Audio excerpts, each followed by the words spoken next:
Week 15 of USL Championship action is here. RGV Toros in the 505 to take on New Mexico United. Welcome in, everybody. My name's Tyler Ortega, joined as always by Chris Hurst. And Chris, it's only been a couple of weeks since we've been here at the lab, but much has changed here in Black and Yellow Land, sitting below the playoff line, currently in 9th place. But all the news, the appointment of a new head coach on Tuesday, Eric Quill. Yeah, and it does feel like all change. Feels like dawn of a new era. Obviously, Coach Quill, when Zach Prince took over from Troy Lesane, taking over from his head coach, essentially. So it's going to be really interesting to see what he's managed to implement, if anything, over the first 4 days here in town, and see. It's an exciting time for New Mexico.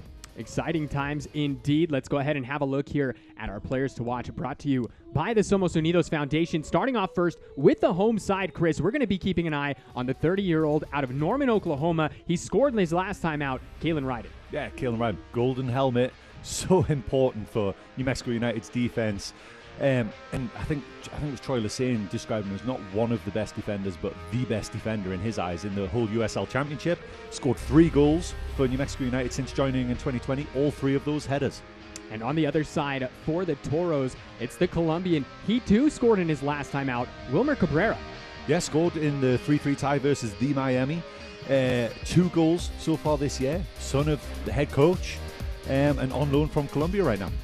This one, it's going to be a lot of fun. If you recall the last time these two teams met, Chris, it was on Cinco de Mayo just over a month ago. Fireworks between the two, stoppage time goals from New Mexico to steal a point on the road. This one's going to be a lot of fun. We'll be back on the other side of this with lineups and kickoff.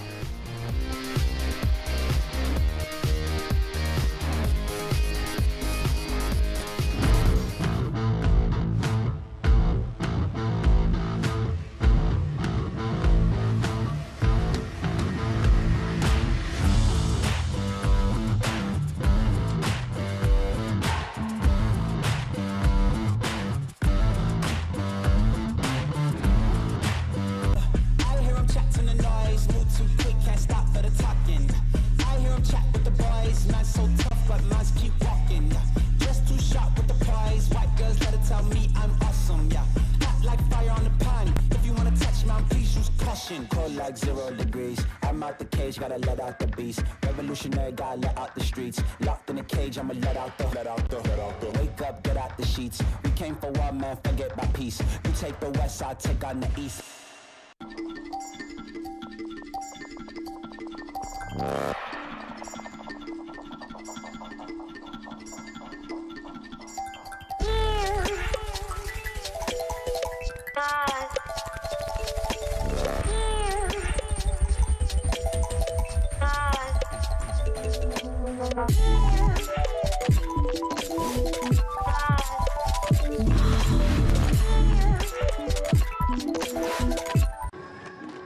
I landed my first trick at age 11.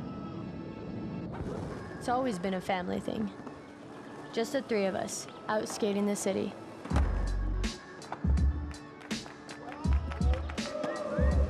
Albuquerque has heart. It lifted me up, all the way to my dream of skating in the Olympics.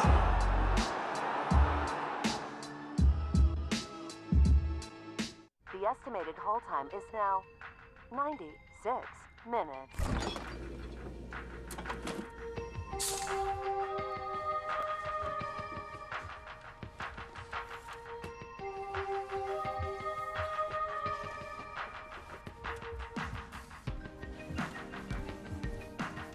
Sorry, are you still there? Yes. Okay, please hold.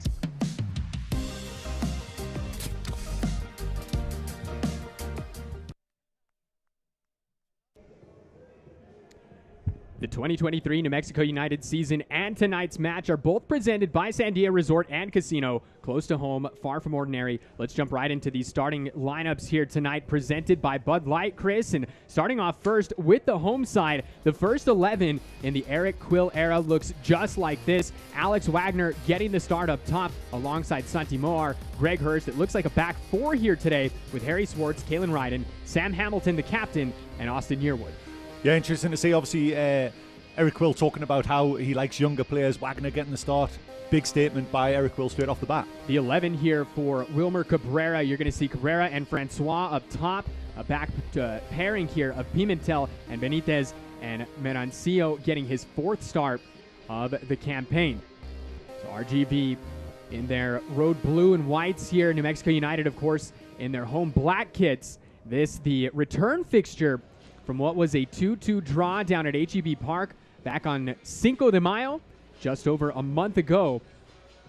That is Alex Wagner, the teenager from Taos, New Mexico, standing in the center circle, waiting to get things underway here tonight. And Chris, both of these teams coming in less than stellar form. New Mexico in facing just the second 3-match losing streak in club history. RGV winless in their last 4.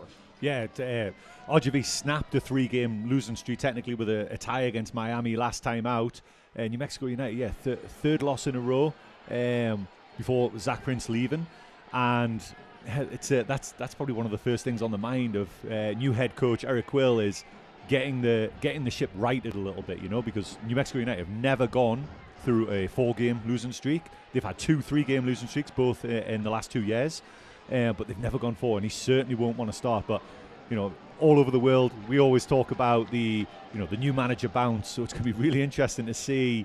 He talks about some freedom in the way that he likes his players to play. It's going to be interesting because the lineup's not that much different. A couple of changes, but it's going to be interesting to see if there's any change in terms of the style or the freedom at which he allows his players to play. Well, and you and I were both at the introductory press conference on Tuesday, where Eric Quill spoke to the media, and actually there was some fans there, some members of supporters groups. It was actually a really cool sight to see, but that was one thing that he spoke about. Being a former attacking player himself, he felt like the side could use a few suggestions in some creative areas, and so we'll see exactly what that looks like here tonight as Wagner putting on some pressure early, and that's going to result in a throw here for the black and yellow.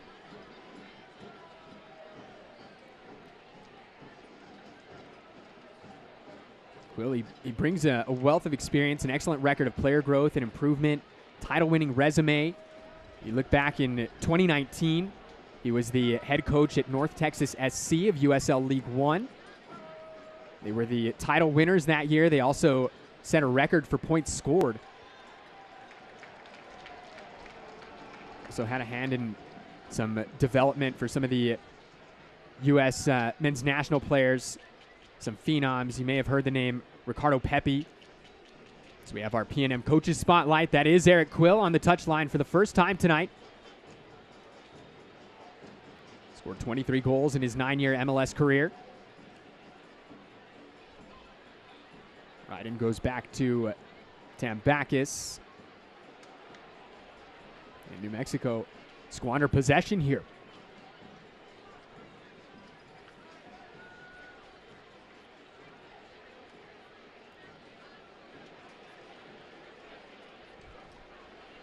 So early on, this is Nodarse.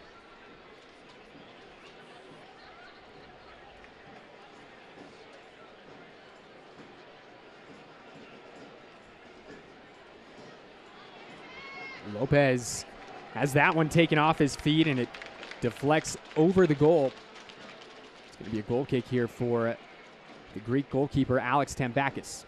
Yeah, decent start by RGV, pinning New Mexico United in their own half. New Mexico United look like they've popped out in a 4-2-3-1. Portillo and Rivas, the two holding midfielders. Looks like Hurst is playing just behind Wagner.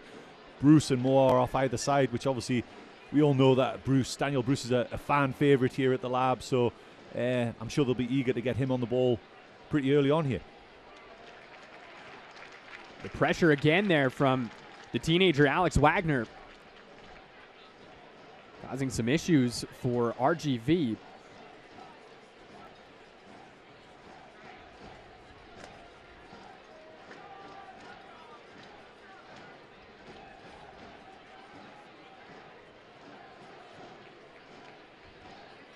Captain Sam Hamilton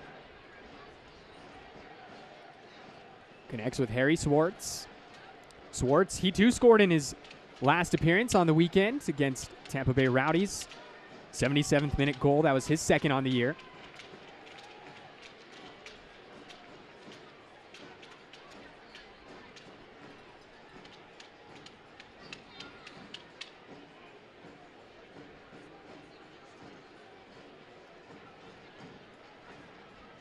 Here's the Spaniard, Santi Moar. Moar was being marked by Coronado and instead plays that just out of reach of, I believe it was Austin Yearwood. And already you can see Austin Yearwood playing up on the front line. That's not typically where we see Austin Yearwood. He's really grown into his role as a left back, Chris. The Toros on the attack.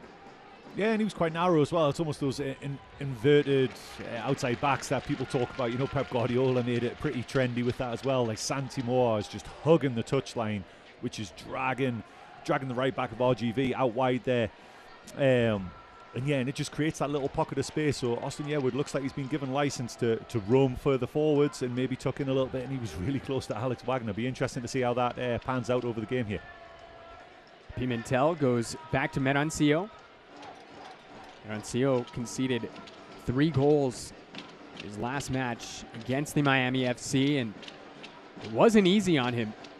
Pimentel conceded a penalty just 2.5 minutes into that match, which put the Toros into a hole.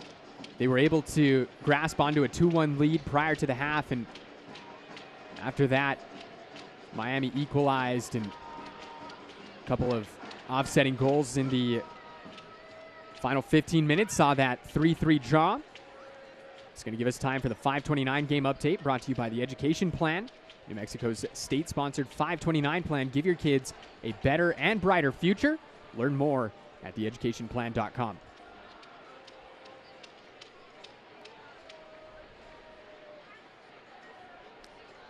So, Chris, RGV, no strangers to late drama. As we mentioned, they scored the equalizer in the 97th minute. Here's the second half of our coach's spotlight. It's Wilmer Cabrera. Storied career as a head coach. Former Colombian national team player, U.S. Open Cup head coaching winner. He won the Canadian top flight as well. But as I was saying, RGV, no strangers, Chris, to late drama. They scored in the 97th minute last weekend to steal a point at home against Miami. And then you think back to this game that the game that these two teams played back in May, with United scoring twice in 90 seconds in second half stoppage time to steal a point. Yeah, and it was the introduction of one Alex Wagner. You know, he came on 87th roughly minute. Andreas Robles. He stepped on the field as well and just changed the game. Just that little bit of youthful energy just changed the game, because for 86 minutes it was a pretty poor performance, I think everyone would say. But those last 4, 5, 6 minutes, it ended up 2-2. Scored 2 goals in 3 seconds, 76 seconds, whatever it was. And I believe they had another chance where they could even gone on and won it as well. So RGV looking to tidy things up late in games. They've conceded 8 times. They've only scored twice in the final 15 minutes. 7.5 minutes gone by. This is Hamilton. He's got Francois on his back, and Francois able to come down with it. Here's Lopez now. Lopez has that taken off his feet by Rivas. The Albuquerque native, Sergio Rivas. Here comes Moar. Bruce making the run ahead. Goes back to Santi Moar. Back to Harry Swartz.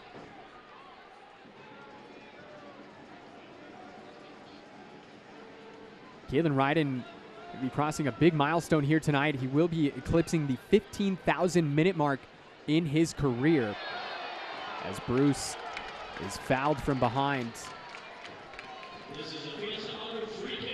As Coronado called for the foul, it's going to give us time here for the Garcia Automotive Group keys to the game.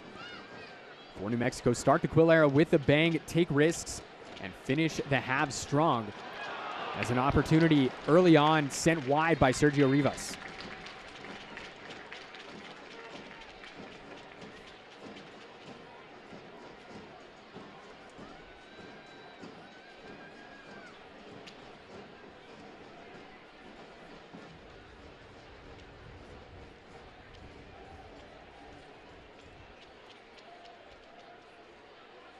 This is Merancio.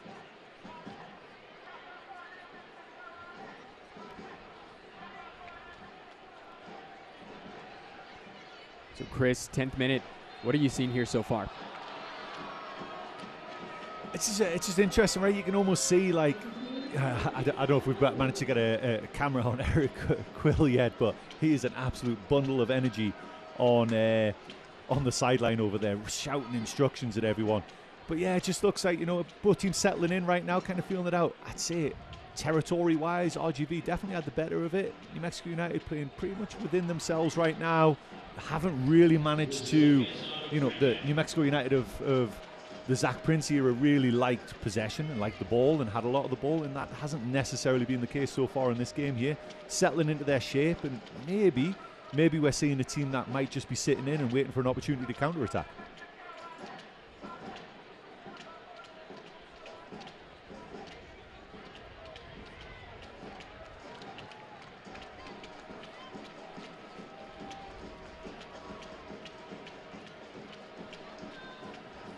So while we've got a second, let's go ahead and tell you about Select, the official match ball supplier of the USL Championship and many elite leagues throughout Europe.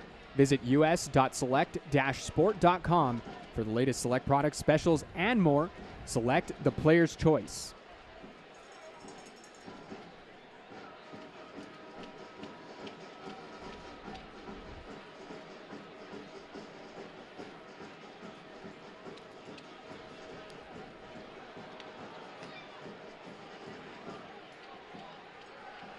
Kalen Ryden tracking this ball down ahead of Francois. And looks like it goes off of Ryden, and so it's going to give us just a moment to recognize Amore Neapolitan Pizzeria, saying thank you for 10 amazing years as New Mexico's first and only certified pizzerias. Ball going back the other way. Here's Daniel Bruce. Rivas. 4 goals on the campaign so far for Sergio Rivas. As Swartz goes to ground, the foul is called. Fiesta Auto free kick coming up. Yeah, I think you can see Francois for RGV there. He's got some pace, and Kalen Ryden he was working very, very hard to just get that ball out earlier on. But then Francois, from the resulting throw in, gives away the ball really cheaply to Daniel Bruce in a decent area, and New Mexico United just failing to really punish them. RGV had bombed some players forward and really committed numbers forward, and New Mexico United unable to find the pass that could pick them apart. Davila gave possession away there. He is not shy when he gets around that 18-yard box. Came on last match as a sub. RGV had a few injuries early on in that last match against Miami. Saw Ruiz and Cabezas both get subbed off before half. Neither of them in the lineup here tonight. Speaking of injuries, let's have a look at the injury report for New Mexico United, brought to you by Ben Sherman Law. Injured at work, Ben Sherman can help. 3 names there, Chris. Christian Nava, Kyle Colonna, and Chris Weehan.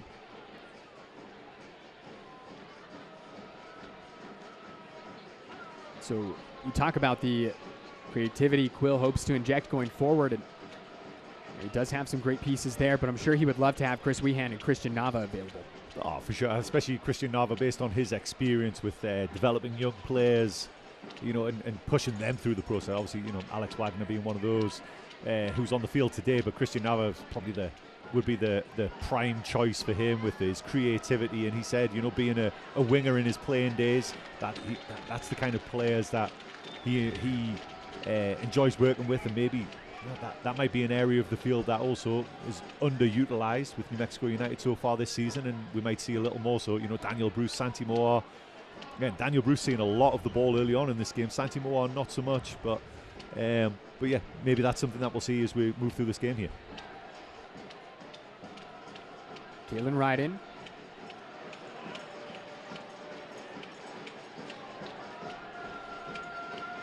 Sam Hamilton, the captain, making his 88th appearance in the league for New Mexico tonight. Here's Daniel Bruce, through on goal. And Bruce unable to get it off the first touch there.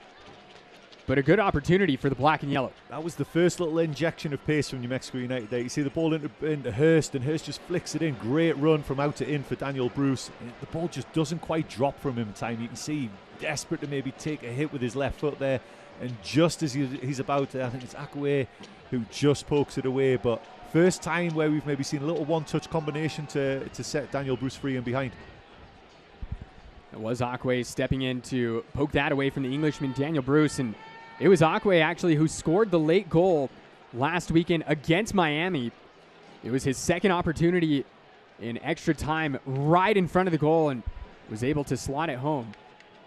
That time coming up with a big defensive play. Ball played to the opposite side. It's Seto. Flag stays down, and a dangerous ball goes across the face of goal, and it didn't miss Frank Lopez by much. Yeah, that was a vicious cross there. I think, was that Seto who put the ball in there outside of his left foot? Beautiful touch, and just fizzes this ball in with the outside of his left foot, and it's just drifting away from Francois. Oh, sorry, it's Lopez. Sorry, and he just can't quite touch any kind of touch, and that's flying in the back of the net because that ball was put in that little corridor of uncertainty between the goalkeeper and the defenders. He wants to touch it. No, none of the defenders want to touch it. Goalkeeper doesn't know whether to come for it or not. Absolutely vicious ball though. So much pace on it. Frank Lopez, the 28-year-old Cuban, 1 goal so far on this season. Scored 6 for the Toros last season in 25 appearances. This is his 3rd season with the club. Spent part of 2021 with them. Scored 1 goal in 10 appearances. Other than that, bounced around the USL Championship quite a bit. Played for SAC, OKC Energy, San Antonio, Los Dos. But the veteran just missing that cross on that opportunity.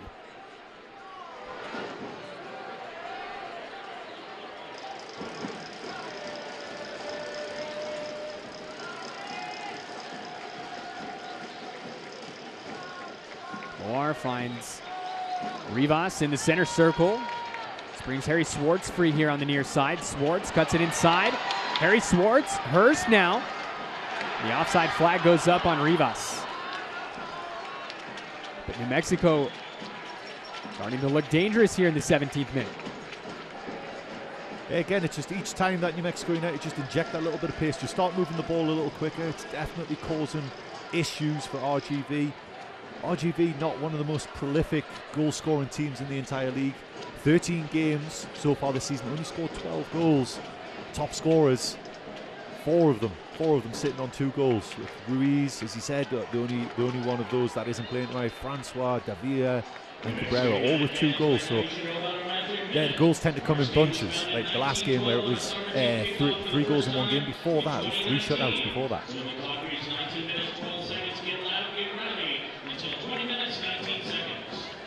TLC brings our replays tonight. TLC Plumbing, the leader in New Mexico when it comes to plumbing, heating, and cooling home and business service needs. Here's Hurst. Finds the North Carolina native. This is Austin Yearwood. Portillo. Scored in the opener against the Miami FC. Has not found the back of the net in league play since. Lamar almost turns that over. Bruce with the nice turn. And the ball bounces back, and it just goes wide as Bruce looking to link up there with Wagner. Bruce seems like he's the trigger guy right now, or the key that might pick the lock of RGV. He's been involved in all that is good so far for New Mexico United. You see the great little turn there, uses his body to shield the ball. As soon as he plays the ball into Wagner, he's on the move immediately. And RGV scrambling to poke that behind for a corner. It's a special night here for Daniel Bruce tonight. He is making it his 100th USL Championship appearance. He is the first player in New Mexico United club history to do so. What a way to mark that occasion, right? He was able to find the back of the net. Bank of America corner kick. It's going to be sent away by the Toros.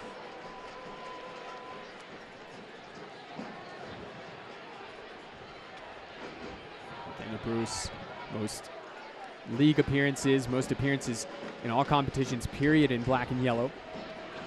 He's one of 4 players that has been part of the club since day one. Austin Yearwood, Sam Hamilton, Josh Suggs, the others. Speaking of, there is the captain, Sam Hamilton.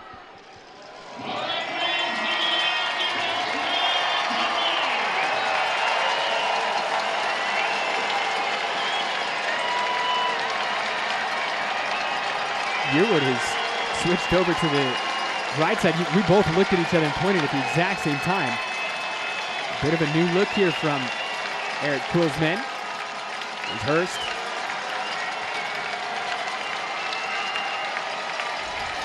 Bruce again. Is that taken off his feet?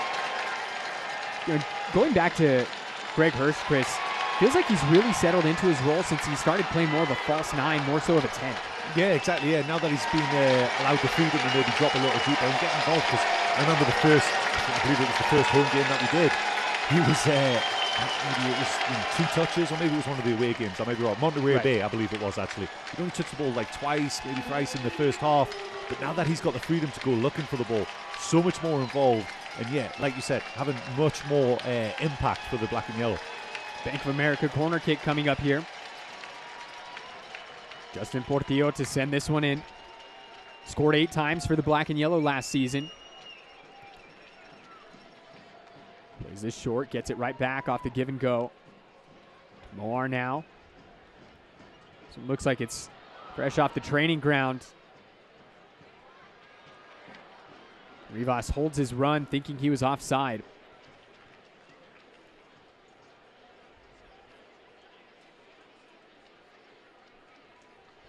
Going back the other way here. Fans, don't miss a minute of the action in 2023. Whether your club is on the road or at home, catch nearly every second of USL Championship action on ESPN Plus, the home to the USL, La Liga, the Bundesliga, UFC, and more. Sign up today at plus.espn.com.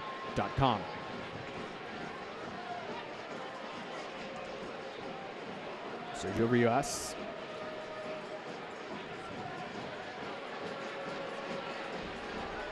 Ryden now. Lots of touches for Kalen Ryden tonight. Moar cuts it in. Ball poked away by Davila. Taylor Davila, 2 goals in 13 appearances so far this season for the Toros. Scored 4 times over the past 2 seasons for Los Dos before coming over to RGV.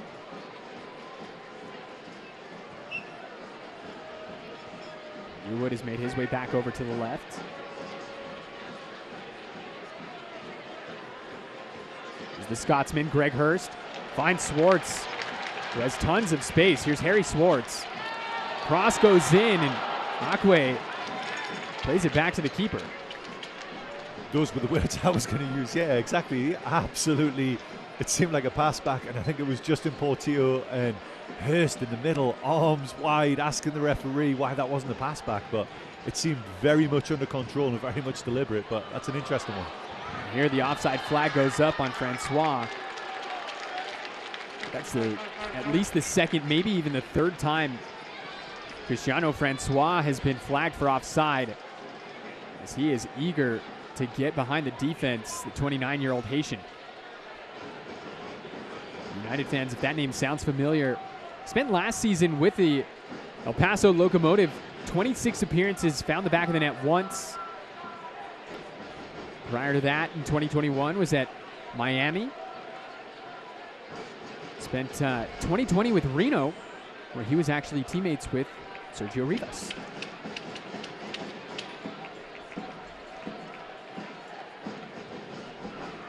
Hamilton comes in.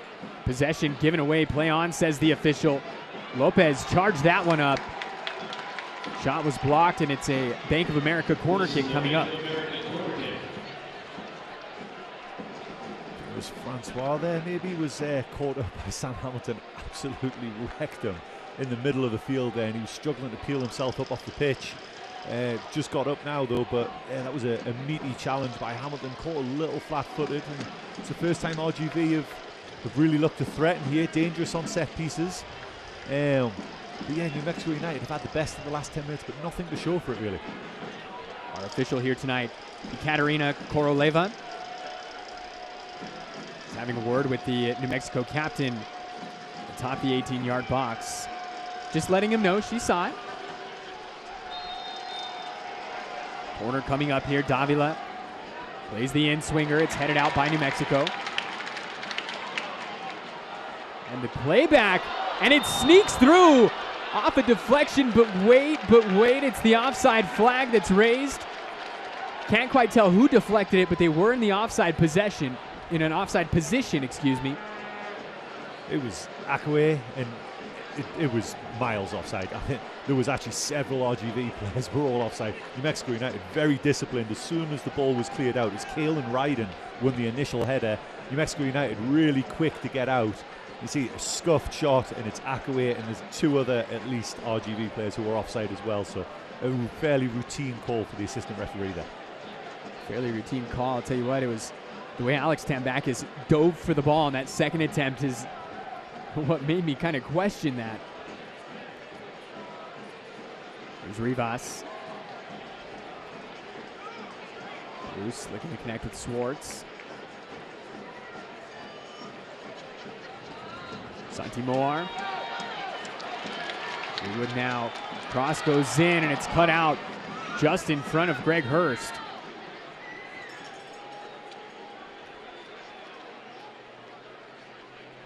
Greg Hurst, the 26-year-old Scotsman, making his 14th appearance here this evening.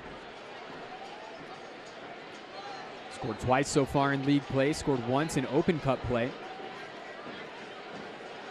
That goal coming against his former club, Phoenix Rising, which will be right back here on Wednesday night, Chris, as Phoenix Rising come back to the lab, this time for league play.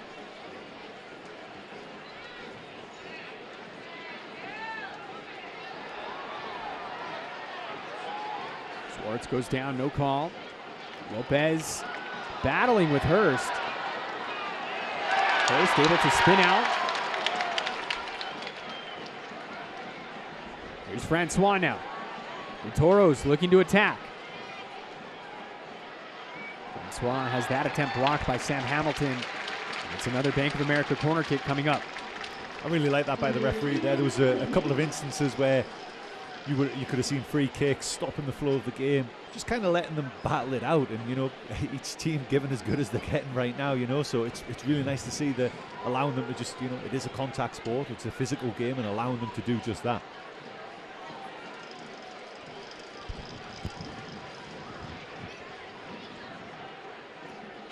Corner goes to the back post. Yearwood able to save that one. Coronado tracks it down.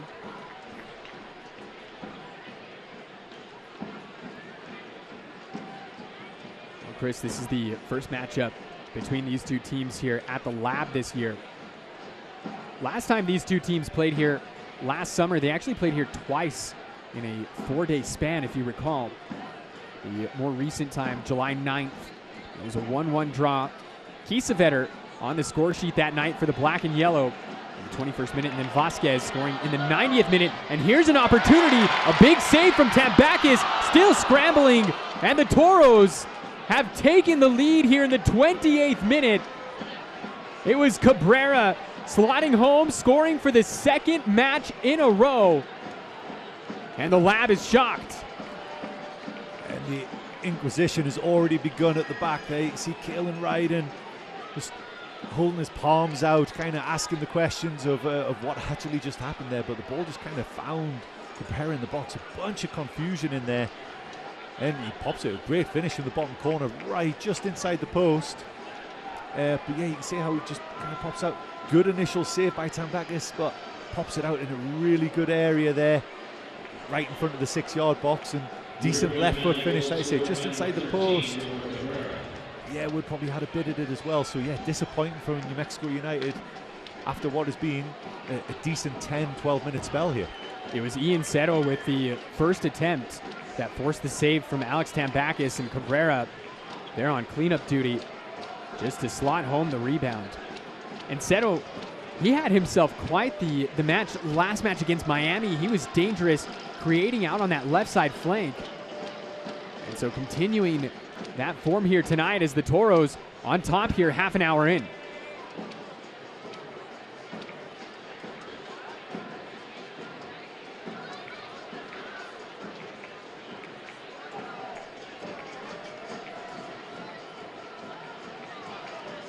So not the start to the Eric Quill era that the black and yellow supporters were hoping for.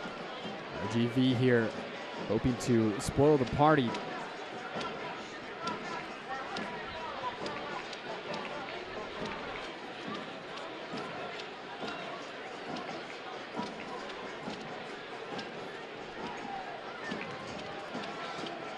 Here's Rivas. Francois. Seto again. Seto plays it through. And Ryden has to get in there and make a sliding challenge. Had to. RGV had two guys, Lopez and Cabrera, just waiting at the back post. Yearwood was outnumbered 2-on-1 at the back post there, so Keelan Ryden really had to deal with that, and that was a great clearance, but RGV really got their tails up right now. New Mexico United need to calm things down, try and get a foot on the ball again. Bank of America corner kick coming up here for the Toros. Tambakis rises out of the sea of black and blue kids in his orange kit to snatch that one.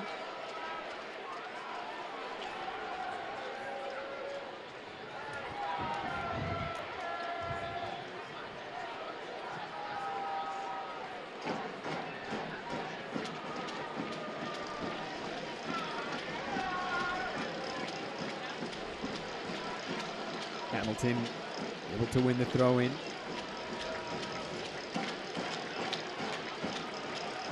And so, for New Mexico, the record this season, Chris, when conceding first, no wins, 1 draw, and 4 losses. Work to do here with the remaining 60 minutes. Bruce tracks this one down.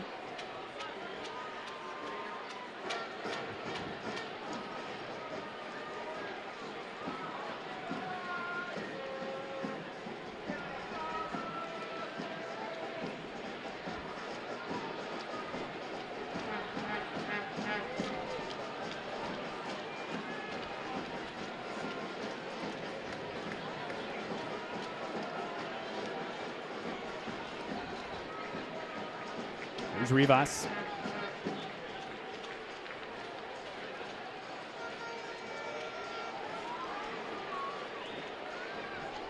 Moar now, looking to create. There's that one poked away by Cabrera.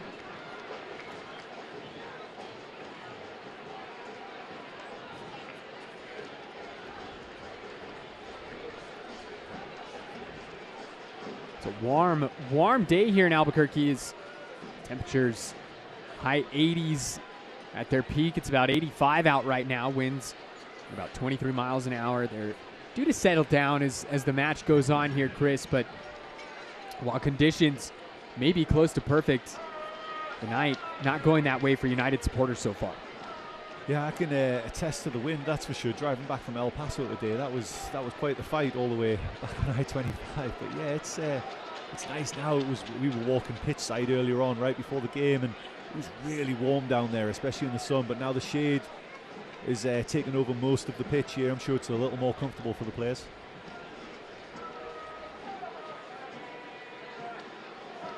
Portillo plays this ball out to Swartz. Benitez comes out to Mark Swartz. Here's Bruce. Finds Rivas now. Swartz goes down. No foul. Francois now looking to break. He's got Lopez in support going down the middle. The offside flag goes up.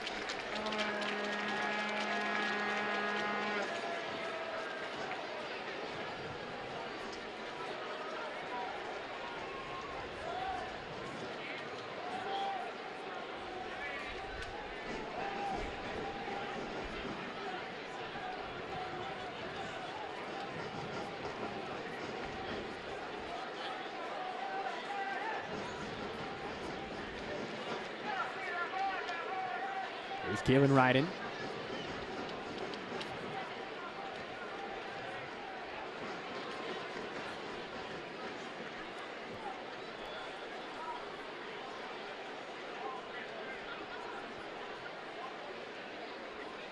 Rivas able to spin away from Settle.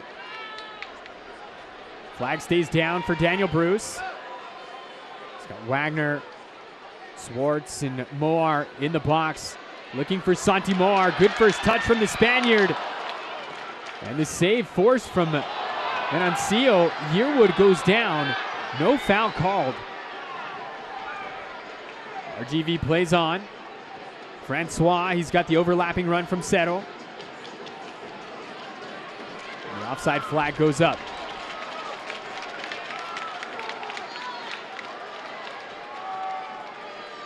The offside flag is still up. Yeah, you can see Stokes playing on. Cerro was trying desperately to hold his run. He was begging Francois to play the ball, and he just waited that extra split second, which meant he was off. But a little back and forth now. New Mexico United have kind of calmed down. They definitely had the wind knocked out of them with that goal by Cabrera. Calmed down again and get back to definitely dominating the ball, dominating possession. And you can see they're almost trying to play a little 1-2 touch stuff in the middle of the park and then popping it out wide and then seeing if they can get runners in for crosses essentially. Hasn't really bear any fruit yet, but what a touch that was by Santi Moar a couple of minutes ago to just drift into the 6-yard box. Greg Hurst draws the foul just atop the 18, and this setting up for a Fiesta Auto free kick in a dangerous position for the black and yellow. You see here, Chris, the Scotsman able to just work his way by Benitez. Comes in late. So it was the twinkle toes that did him there. He just managed to drag the ball back and shift away for. He's a big guy, Hurst, and he just manages. I think catches him a little bit off guard, shifts it onto his right foot, and just gets caught on the way past. Justin Portillo. We'll have a look at this. Typically, it would be Portillo or Weehan in this situation. No Weehan tonight.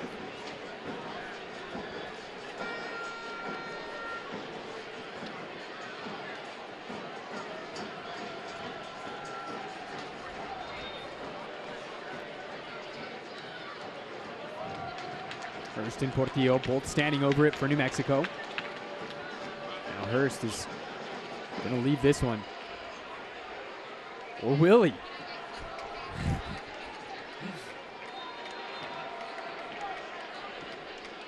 And it's Justin Portillo. Pick that out of the back of the net. The Iceman strikes in the 38th minute, and we're level here at the lab. Wow. It turns out that Hurst's movement didn't just fool you, Tyler. It fooled RGV's goalkeeper, Venancio there, just didn't even move. Absolutely rooted to the spot. Top bins. What a finish. Second goal of the season for Justin Portillo. And you can see him talking through Sergio Rivas. What just happened there? And let's have a look here on this TLC replay. As he struck that so clean, the keeper rooted to his spot. And the Iceman brings New Mexico level here in the 38th minute. You can see Venancio, he just takes a step to his left, thinking that it's going in the other corner, and by the time he realizes his mistake, all his weight's going the wrong direction and can do nothing but just watch it sail in the top corner. Mentioned earlier that Portillo had scored in the opener on the road against Miami FC. This the first goal at home on the season for Justin Portillo, the New Orleans, Louisiana native.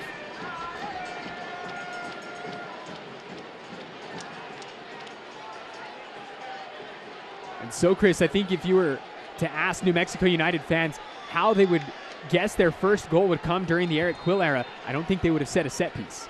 No, probably not, but I tell you what, he's just so deadly in and around the 18-yard box there. And, they call him the Iceman for a reason, right? You just see, was it 3 steps and just picked his spot. And again, that little movement by Hurst, we were giggling about it. It threw you off. You're like, is he going to take it? Because normally the person who puts the ball down is the one who actually takes it, and it threw everyone off there. You can see that movement by him just shifts the weight of the goalkeeper to his left. Then he can do absolutely nothing. We've seen some incredible goals here on this pitch. We've seen Chris Wehan with a free kick goal. We've seen Austin Yearwood win the goal of the year on this field. It's hard to determine if we've seen a ball struck better than what we just saw. It was a great goal. I mean, you said, our reaction up here was just wow immediately, right? It was a great thing, but it was almost, while it's wow, it's not surprising as well. Right. It was a great goal, but just not necessarily that surprising, because we've seen him strike a ball and do things, with set pieces like that, where he's very capable of that. 8 goals last season in 34 appearances, up to 2 on the current campaign here. And that's got to go a long way for the confidence for a guy like Justin Portillo as well. Yeah, for sure. Especially, and there's going to be other free kicks, probably in this game as well, and that's going to be in the back of the mind of everyone. And I don't think there's any question about who's going to step up and hit the next one. I think he's proven himself more than capable now, so he can tell anyone who wants a shot to be like, nah, it's still mine. Well, I think next time when Chris Wehan is healthy, we may see Portillo, Hurst, and Wehan all performing some sort of rehearsed routine theirs. Oh, I thought you were going to say fight for it. Oh, okay. Nah, come on. They're friends. Here's Moar. New Mexico looking to go ahead before the half. Rivas. Moar goes down. Nodarse sends this one away. You just say that was another example, though, there of New Mexico United playing very narrow, 1-2 touch in the middle of the park, and then once they've drawn RGV, very narrow. RGV were defending pretty much the width of the 6-yard box there. As soon as they've drawn RGV into that really narrow shape, then they pop it out wide and see what they can create out in those wide areas. Seems like there's a bit of a pattern occurring there, though. Daniel Bruce. That is Harry Swartz.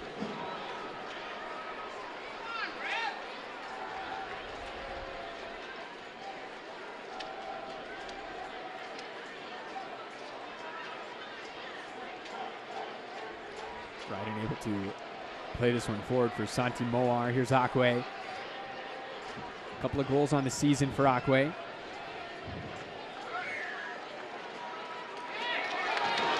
This one comes down to Bruce. Daniel Bruce chips the keeper, and New Mexico takes the lead here in the 43rd minute. And the stadium has erupted here. New Mexico scored twice in 4 minutes. Those goals brought to you by Enterprise Builders. But I feel like you need an assist on that. You mentioned it was his 100th appearance in USL Championship, and what a way it would be to celebrate. But what a finish. If it's going to be a game that you remember and a goal that you remember as well, just play through. RGV seem to have pretty comfortable control of the ball there. Finds its way to Daniel Bruce, and such a cool finish as well. His second goal of the league campaign, in all competitions this year. His first goal of the league campaign, and it comes on his 100th USL Championship appearance. The only player in club history to do so. As we see the Englishman on the TLC replay, and the Eric Quill era, Chris, off to a flying start. Yeah, you can see, I think you mentioned it at the time, the goal for RGV was a little bit against the run of play. I think New Mexico United would be very happy with their performance in the first half. You can see a little bit of the new coach's stamp on this, like I say, with the 1-2 touch passing in the central areas, then popping out wide, and you can see there, and it's Daniel Bruce, it's Santi Moar, it's those guys who are Austin Yearwood, Harry Schwartz, are really stretching RGV out wide and finding those little pockets of space. RGV looking to answer as Seto plays the cross in and finds the waiting hands of Alex Tambakis. And there for a while, Chris, you'd mentioned it, the game had kind of lulled after RGV had scored the opener. Well, how about that to inject a little bit of energy? 2 goals in 5 minutes. Portillo in the 38th, Bruce in the 43rd, and the black and yellow on top here at the lap. Yeah, and the goal coming, I'm just trying to work out who it was. I think it was Sergio Rivas played the through ball to Daniel Bruce there, and it was just one touch, and he saw the run and just played a beautiful ball over the top where Daniel Bruce didn't need another touch. Some extracurriculars going on here as Benitez will be shown a yellow card for his challenge on Daniel Bruce.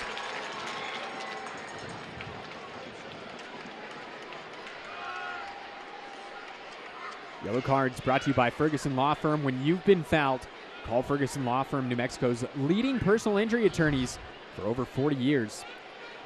Daniel Bruce is going to be checked out by the trainer. And so we are officially past the 45-minute mark here, Chris, into New Mexico Pinon Coffee stoppage time. 1 minute of the New Mexico Pinon Coffee stoppage time. Great coffee is a matter of opinion.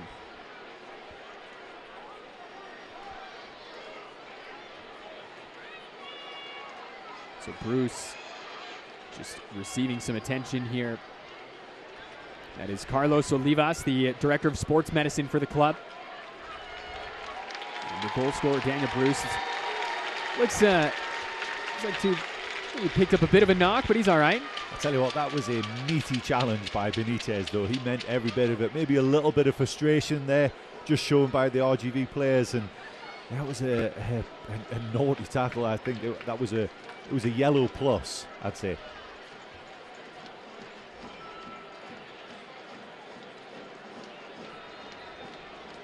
So into first half stoppage. Portillo to deliver here. Away by RGV. Bruce flicked it over to Rivas. Battling for it. It was Davila, and foul called against New Mexico.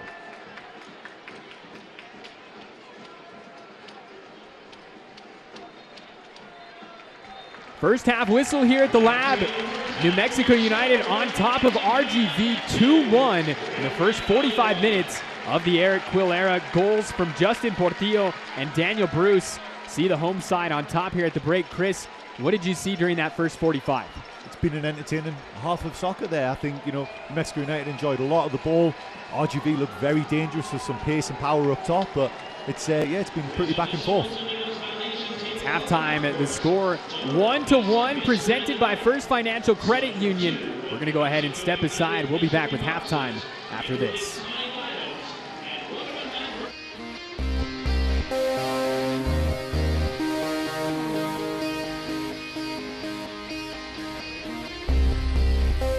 Since 1966, BIOS has provided quality appliances, electronics, and mattresses to Albuquerque and New Mexico. And from day one, we've done everything as a team. Our commitment to our team, our community, and innovation has allowed us to serve Albuquerque and our surrounding areas for more than 50 years. We are proud to partner with New Mexico United. Because both of us believe in the values of loyalty, service, and togetherness. Our longevity and growth is because we are united. Somos unidos. Flamenco is a language. Every step a verse, every movement a phrase. Born in Spain and expressed here in New Mexico. Dime que sí, dime que no. Anda, dime primita de mi corazón.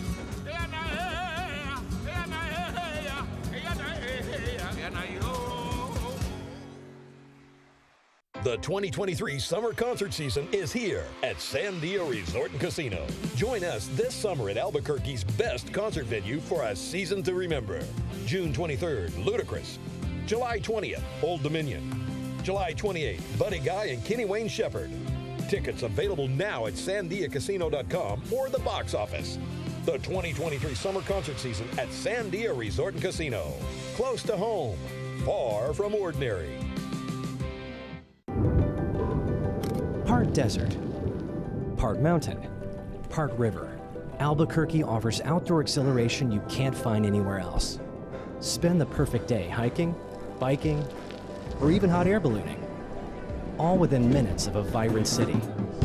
Whether you're exploring hundreds of miles of trails or hundreds of years of history, Albuquerque will take your breath away. Start planning your Albuquerque adventure at visitabq.org. Halftime here at the Lab, Tyler Ortega, Chris Hurst on hand, and what's been an entertaining first half so far. New Mexico on top, 2-1 halftime, brought to you by Smith's, fresh for everyone. And Chris, well, let's just go ahead and jump right into things. First off, let's have a look at the standings coming into this one. You got to look pretty far down to see both of these clubs, both sitting outside of the playoff line coming into this one tonight. New Mexico not only taking on RGV here tonight, but with upcoming matches against Phoenix Rising and Switchbacks in the next 7 days, they could really make up some ground. Yeah, it's really tight, but you can see there's a little group at the top there that are starting to pull away. So New Mexico United really need to start putting a run of games together here, or run of wins, results together here to make sure they keep on the coattails. You can see New Mexico sitting at just 12 games played, the least of any Western Conference team. They will be leveling out at the end of next weekend. So moving on, we've got our news and notes here from around the league. New Mexico United announcing their new head coach, as we've mentioned. Dak Prince departing mid-season following full-time against El Paso just a couple of weeks ago, actually. New Mexico also announcing the club's first sporting director, Itamar Kanan, returning to the club in this new role. And Josh Winder making the transfer out to Benfica of Portugal. What a move for the USL Championship. Yeah, and it just shows the level of the league now, how it's changed, how players are moving to clubs of that caliber back in Europe. It was a record fee, 7 figures is the reported, as we have a look here at the upcoming schedule. That's going to be a good one against Louisville and Phoenix Rising here in just a little bit. Monterey Bay also doing battle with Sac Republic out in California. Switchbacks will be taking on RGV on Wednesday down at HEB Park. Speaking of Wednesday, we're right back here. The Black and Yellow hosting Phoenix Rising. And then on Saturday, Phoenix Rising making the trip out to the Bay to take on Roots. And then we'll be right back here again next Saturday. Pride on the Pitch night as Switchbacks making the trip down I-25 to the Lab. Scoreboard here from around the league. Detroit City putting 3 past Hartford. Locomotive doubling up Las Vegas Lights, beating them 2-1. Rowdies pitching a shutout against Rising 2-0. And a 2-2 draw between Loyal and San Antonio on Wednesday. Upcoming schedule here for New Mexico, as we mentioned, three of them in 7 days. This one is the first. We'll be back on Wednesday against Phoenix, next Saturday against Colorado Springs, and then the Black and Yellow hit the road for a couple of matches, going down to Southwest University Park to take on Locomotive, then traveling out to Las Vegas to take on Lights and their former teammate Timothy Zali, who's out on loan to that club. And then we'll be back here on July 8th. It's Soccer Salute Service Night for the first time as Detroit City ventures down to the Lab. They'll take on the Black and Yellow, and this, a look at our Week 14 Team of the Week. You see Drew Romig, the keeper, and Mitch Tainter and Maury Donor in the back line. Enriquez, a couple of Switchbacks with Scundridge, and also Romario Williams, who also just scored for Switchbacks, so he's continuing his brilliant run of form. Kyle Murphy, your eFootball Player of the Week. Halftime here at the Lab. Justin Portillo, Daniel Bruce putting New Mexico United on top after RGV scored early on. We're going to step aside for just a moment. We've got more halftime after this.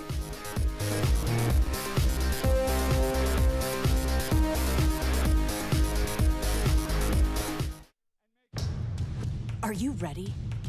Ready for more of the game you love? Ready for more players and more teams? Ready for more stadiums, for more fans in more cities? This is a different league. The USL Super League. Built for the future of women's soccer. Bridging the journey from youth to pro, connected to the global game, and bringing it all closer to home. Are you ready?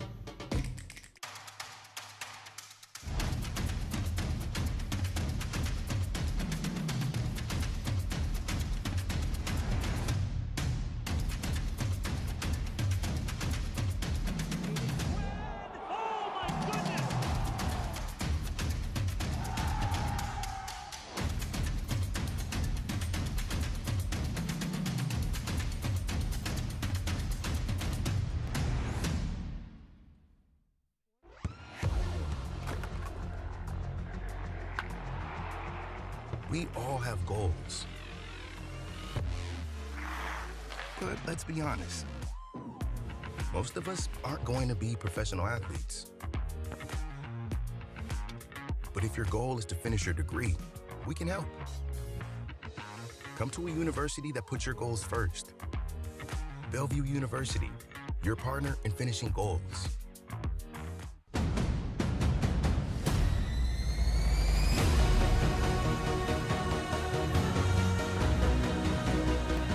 Taxes man, left foot, and it's a first-time shot, and a goal! Luis Fernando! It's turned over. Babu Karjai to put it away! Phoenix Rising will take all 3 points, 3-1 Rising!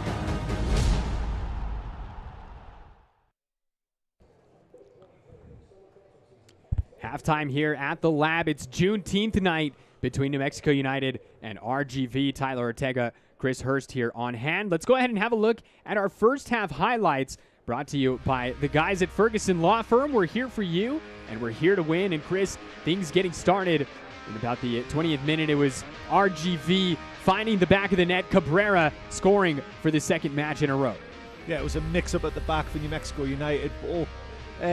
Ball pops out to Cerro, takes a shot.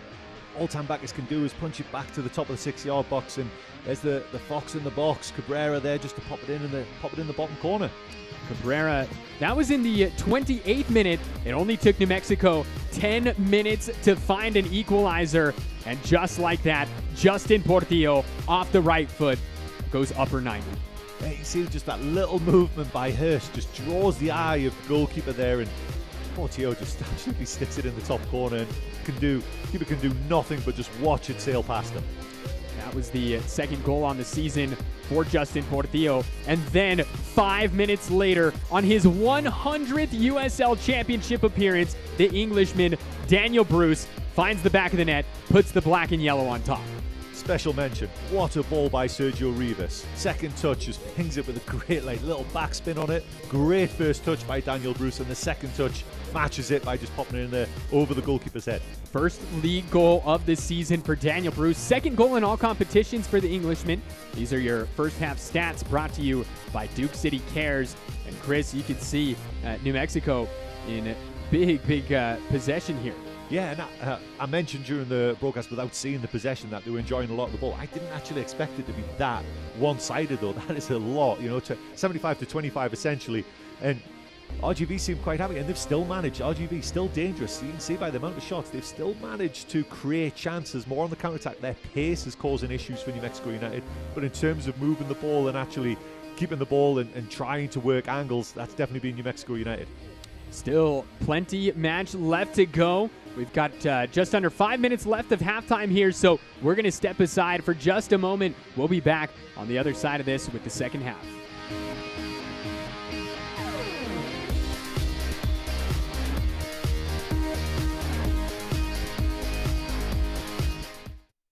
National Roofing, serving New Mexico for over 45 years. From complete re-roofs to our 24/7 service department, let us help protect and extend the life of your roof today. We work with you every step of the way to solve your roofing needs quickly and professionally.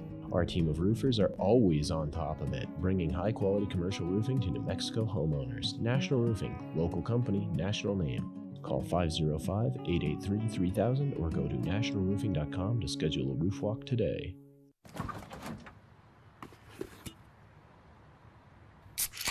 Well, folks, it's only 8 a.m. and it's going to be another hot one. Today's high is 85 degrees with lows ranging in the upper 50s. Tomorrow's more of the same, plus some light wind coming in from the northeast.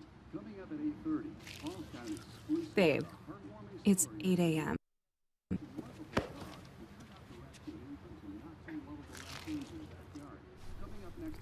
Fried chicken, better with Pepsi.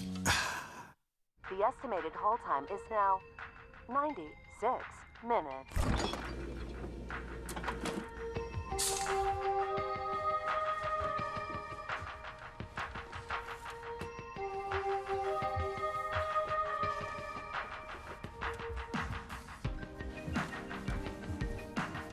Sorry, are you still there? Yes. Okay, please hold.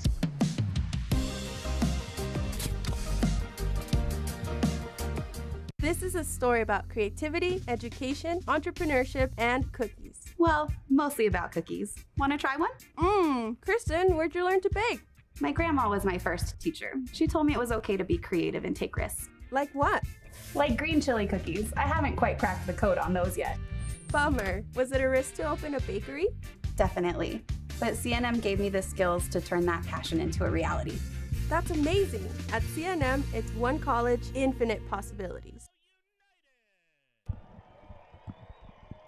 Back here at the lab, second half, just moments from getting underway. Tyler Ortega, Chris Hurst here on hand. And Chris, before we got underway tonight, on the pitch, we had a very, very special moment. It was a military homecoming between Captain Chris Garcia and his family. And let's just roll the tape. And these moments are always so incredibly special. And you can see as soon as his family realized what was going on, it's just hard to find words for moments like that. Yeah, it's absolutely amazing, isn't it? And yeah, like you say, it's just, I mean, pictures speak louder than words, right? And that's just an amazing moment for that family. So, yeah, it's great to be a part of it. Great to be a part of it. We got to meet Captain Chris Garcia up here in the press box prior to him going down and surprising his family. And just a nice man, and an incredible smile. He was so grateful to be home, obviously, and just great moment that we were fortunate to be able to witness. And so back to the match here at hand as we trying to regain my composure after seeing something like that. It's so touching. But back to the match at hand here, Chris. We've seen Justin Portillo score from the set piece, Daniel Bruce get loose, chip the keeper. What do you think the halftime talk was for Wilmer Cabrera and RGV? It's an interesting one because, you know, like I say, they've clearly not had a lot of the ball, but they've still managed to cause issues. They're really allowing New Mexico United with the ball. They're able to basically manipulate RGV. They're moving them because of the way that they're playing with the ball really narrow. They're manipulating RGV to defend really narrow, and then they're really exploiting that space in behind, out wide. And just making them work so hard. Like, we know the altitude here, you have to spend that long without the ball. That is going to affect you over the course of the game. You know, and you made mention of the altitude. Most of Albuquerque sits higher in altitude than Denver. For those that are tuning in and just might be a little unsure, a lot of Albuquerque is over a mile high in elevation. And so you talk about a drastic shift, you know, from coming from the Rio Grande Valley up here to Albuquerque. And over a 90-minute match, it's got to take a toll on you.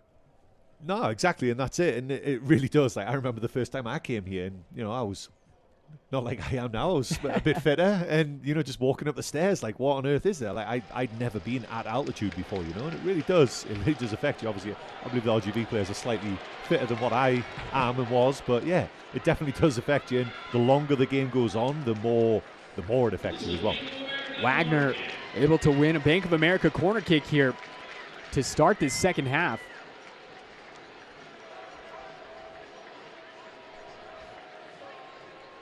Portillo makes his way over to the corner. The goal scorer, Justin Portillo. 2 goals so far this season, 1 from the spot, 1 off a free kick. He is the set piece specialist for New Mexico United.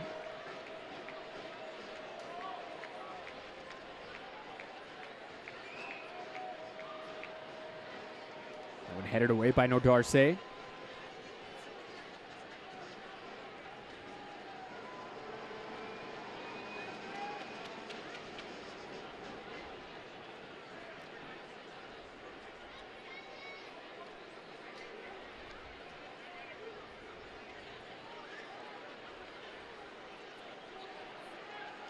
So we made mention earlier, Chris, after RGV scored the opener, that the Black and Yellow had not won their previous 6 league matches after conceding the opener, looking to flip the tides here on that one tonight after going up 2-1.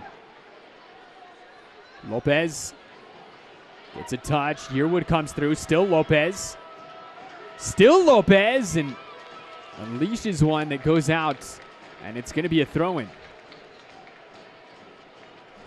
Yeah, and you could probably say that obviously the new head coach for New Mexico United is very, very happy with that first half display. It's been so comfortable in possession at times, created a fair few chances as well. And obviously the reaction to the goal. There was that little 5-minute period after RGV scored there where it seemed to knock the wind out of New Mexico United, but they've managed to regain their composure, and quite frankly it's been relatively dominant, especially, let's say, with the ball in the defensive third and the midfield third in terms of possession. Final third, obviously the hardest bit of the game is creating those chances and finishing those chances, but it's been a very, very good display so far. Here's Rivas. So we just had a look a few moments ago at Eric Quill on the sideline.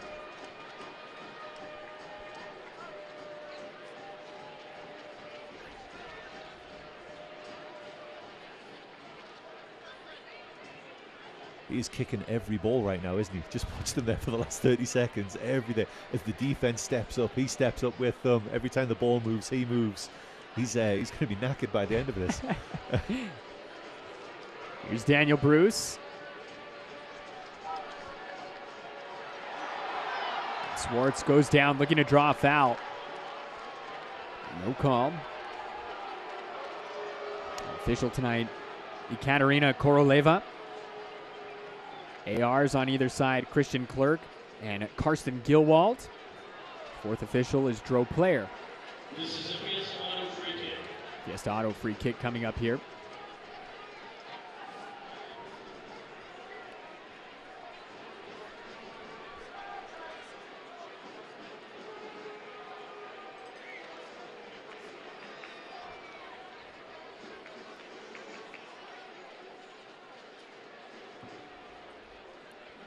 Bank of America corner kick coming up here for the visitors. Looking to break a run of 4 matches without a win. They have to dig themselves out of this 2-1 hole in order to do so. Cabrera gives the signal and sends this one in. Goes over the head of everyone.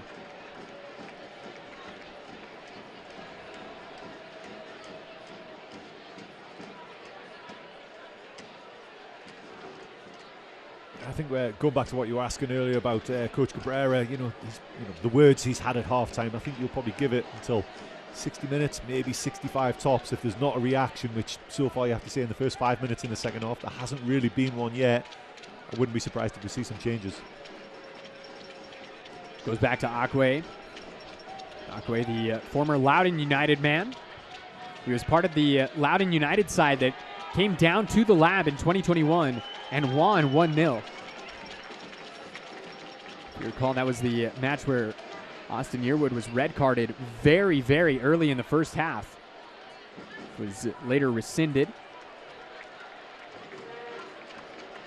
Akwe been plying his trade down in Rio Grande Valley for the past couple of seasons. He settled in nicely.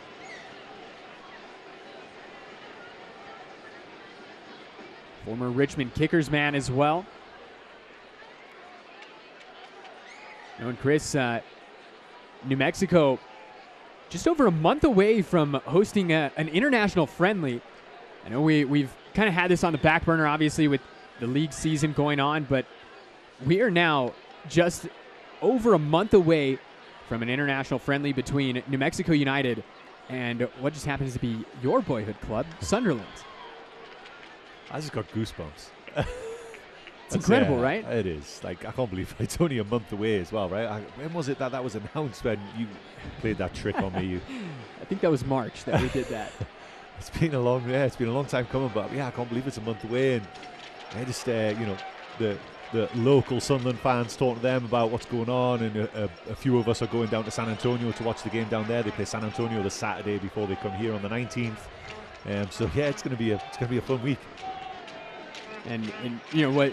Full disclosure, what made me think of that is it said Akwe, formerly of Richmond Kickers. Well, Richmond Kickers, they're actually going to be hosting an international friendly as well out at Kicker Stadium, and it's actually the night before we're here against Sunderland. Theirs is on July 18th against Comunicaciones FC.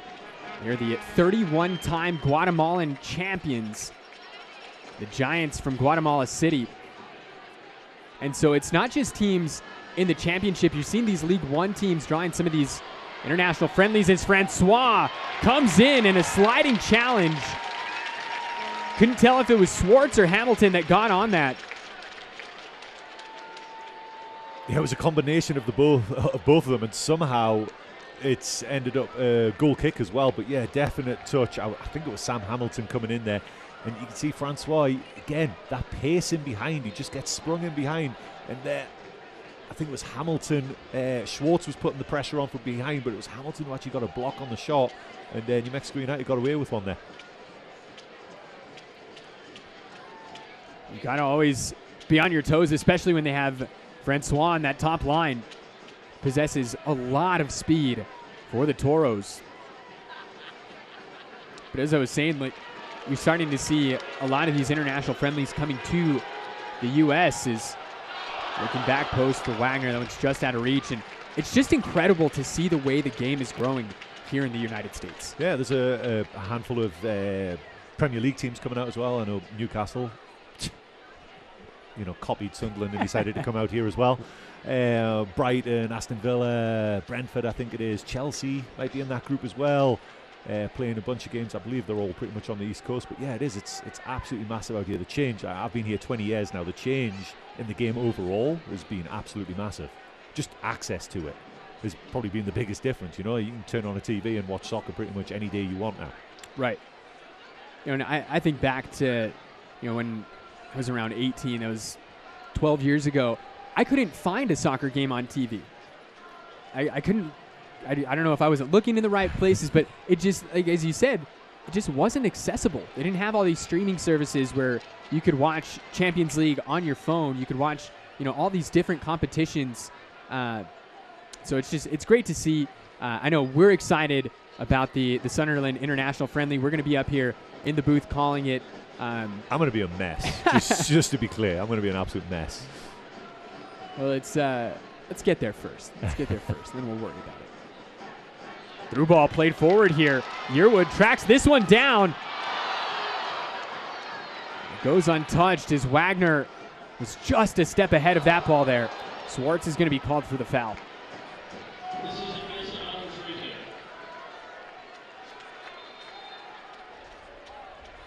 Schwartz going to get a talking to. I think Schwartz knew what he was doing there. He knew that maybe if he didn't commit that foul, Acero looks like who took the brunt of it. They were off to the races there, RGV, so knew what he was doing. I think he's a little lucky to avoid a yellow card, to be honest. Yeah, I think I agree with you on that one. Here's Akwe. The Ghanaian finds Davila.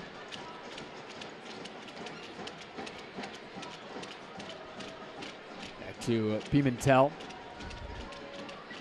Pimentel, the veteran, this RGV squad, captain. He's got a wealth of Liga MX experience. Spent a ton of time at Club America.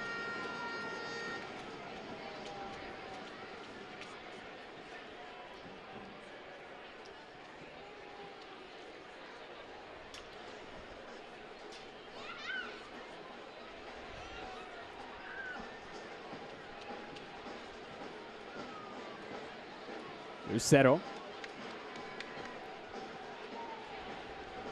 Ian Cero, the 26-year-old, making his 10th appearance here tonight, getting just his second start on the season.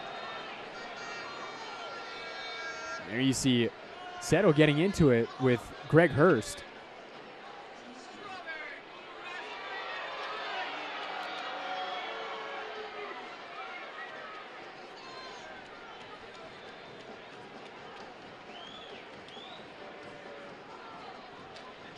So while we've got a moment, I'll let you know that the USL on ESPN continues as the summer heats up. Memphis 901 FC and Aaron Malloy head to the Valley of the Sun to face Manuel Arteaga and Phoenix Rising FC. It's Phoenix versus Memphis, Saturday, July 1st at 11 p.m. Eastern on ESPN2.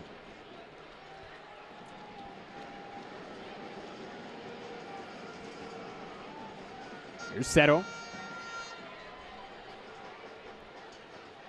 Looking to link up there with Francois.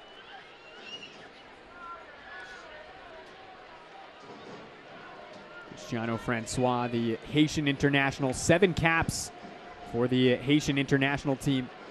The Haitian national team, excuse me, hasn't scored yet. I say yet because you see his attacking prowess.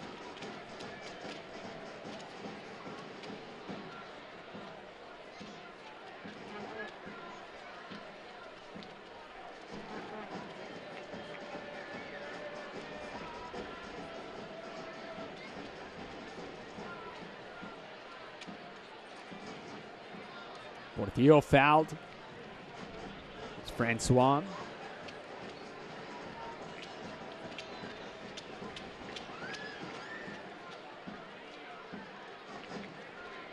Now it looks like our official heading over to the touchline. And a yellow card is going to be shown to Wilmer Cabrera. And so a booking for the head coach.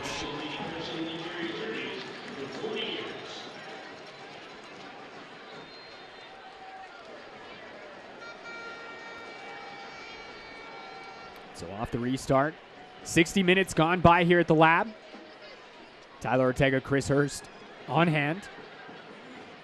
2-1 our score. Justin Portillo, Daniel Bruce scoring 5 minutes apart after RGV had opened the scoring.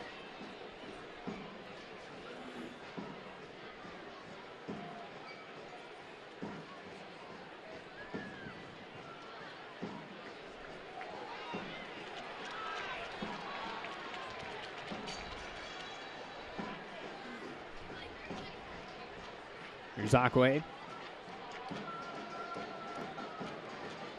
Davila now.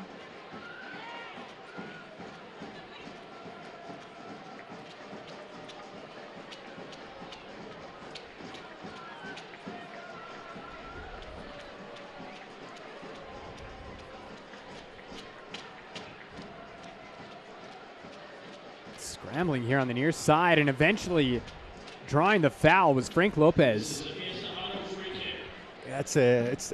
That's how the game's gone the last 5 minutes here, right? It's just really, really scrappy, really struggling for any kind of rhythm or tempo or anything like that, you know. And obviously, you know, the coach Cabrera getting frustrated with it as well. But you can see the substitutes for RGV specifically going through a bit more of a rigorous warm-up right now. I wouldn't be surprised if we see a change relatively soon here, because it's just, well, they're maybe seeing a little bit more of the ball the last 5 minutes.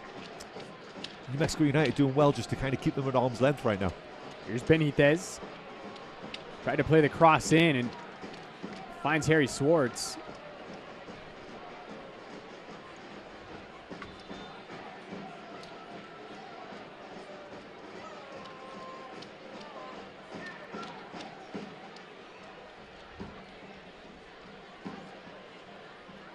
So off the throw in.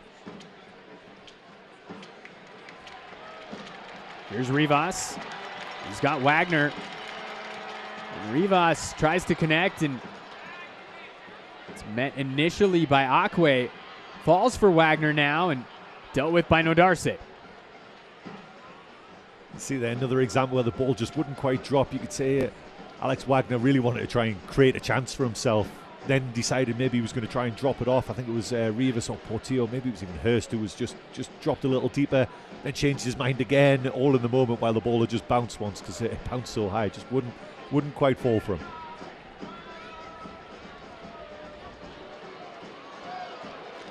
A sliding challenge. And a yellow card shown to Kalen Ryden. Moar is in disbelief as Cabrera goes down. Let's have a look here at this TLC replay.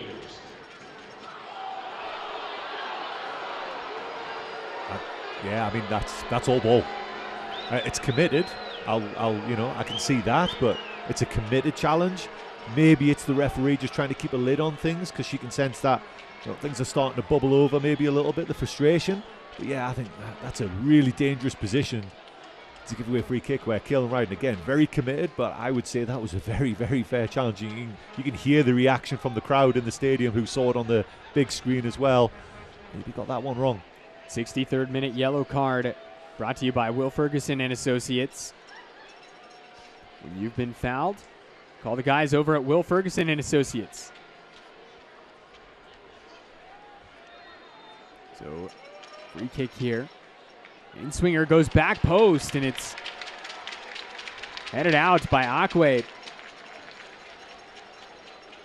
That was a good opportunity there from the Toros. It was a great opportunity. That was a good ball as well, and Akwe maybe should have done a little better. Got that on target there under a bit of duress, but you can also see there was a huge gap at the front post. I was assuming the angle of the camera was perfect there, where it looked like there was a huge gap at the front post, where Tambak has put a lot of trust in his wall there. But elected for the cross, and yeah, it was a decent ball. Pimentel sticks a boot through that one.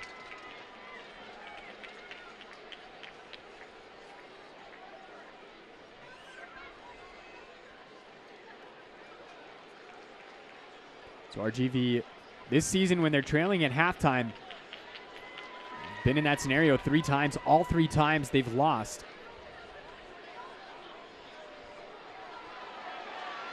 There's Bruce. The back heel it eventually gives possession away.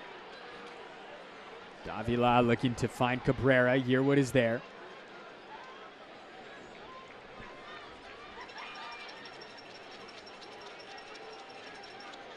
Can't watch the match?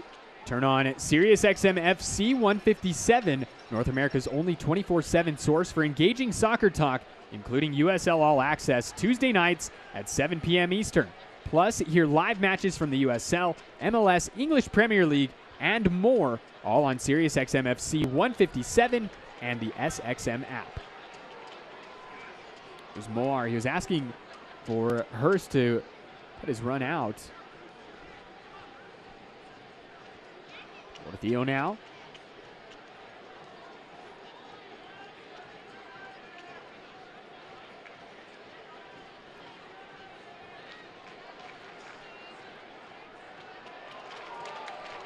Bruce with a quick first touch.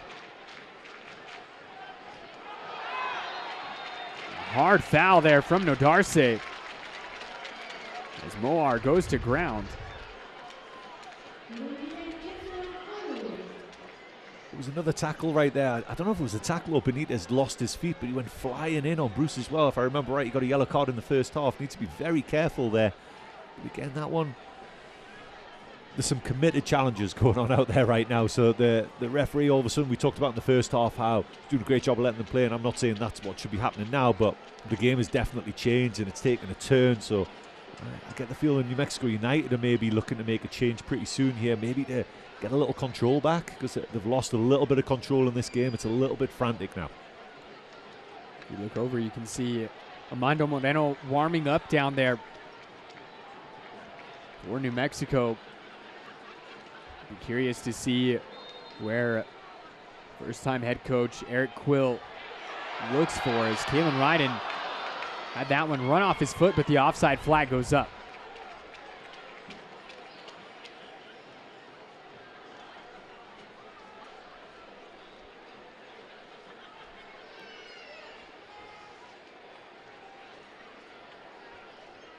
This one falls to Settle. Still Settle. Cabrera now.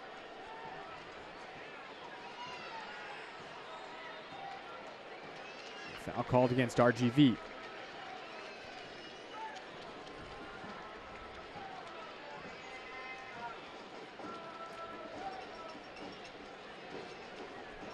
So Fiesta Auto free kick coming up here for New Mexico.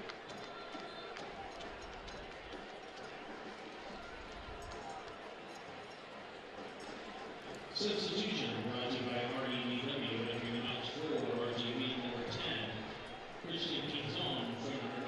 we're going to see at least one substitution here for the visitors.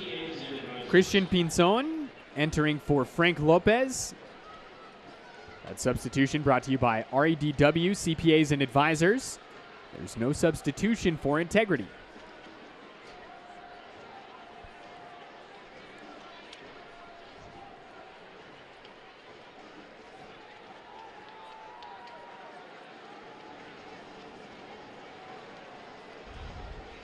Here's Moore. Yearwood now.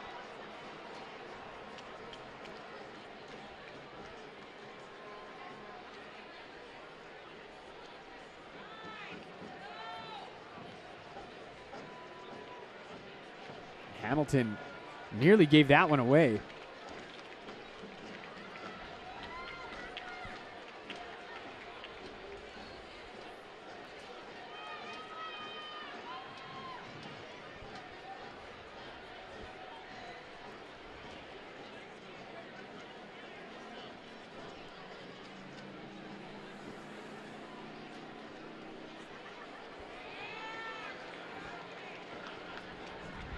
Swartz finds Rivas.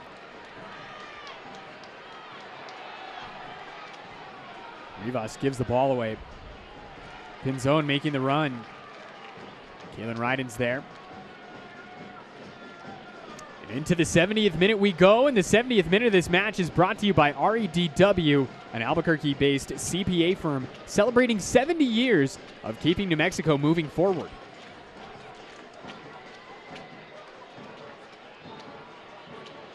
Hurst draws the foul. Here's Moore.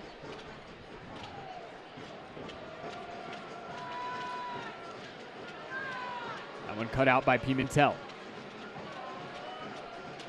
Francois now. Francois cuts it in. Lays it off to Cabrera. Cabrera scored from a similar position to that on just last weekend, actually. Hurst heads this one forward for Wagner.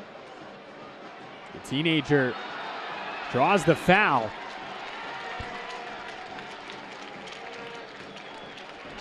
And a yellow card will be shown. I believe that was on Coronado.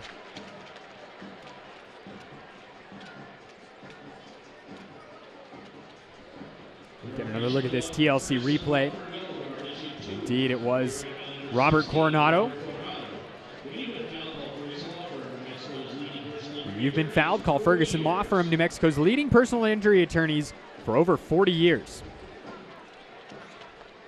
Great strength there by Alex Wagner there. He actually got fouled before that clip as well, and he managed to stay on his feet and just hold the ball up, and it was needed in that moment because New Mexico United were just a little sloppy in possession where the ball bobbled up above head height, then it put them under pressure, so it kind of bobbled into him and just used all his body strength just to protect the ball and avoid a turnover.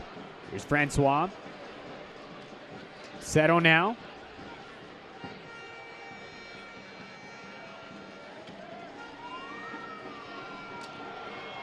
Seto. And Seto goes down. He popped right back up. It looked like he knew there was no foul there. Akwe plays his forward for Nodarse. Nodarse able to get by Santi Moar, and some miscommunication leads to Tambakis.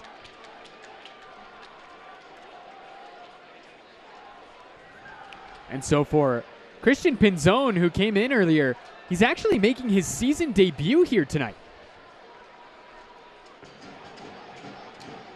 Has not made an appearance on the season for RGV.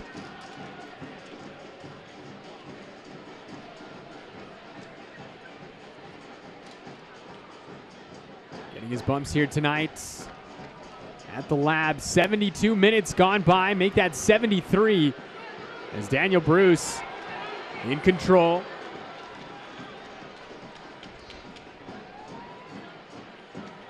Yearwood plays the cross in, but the offside flag goes up.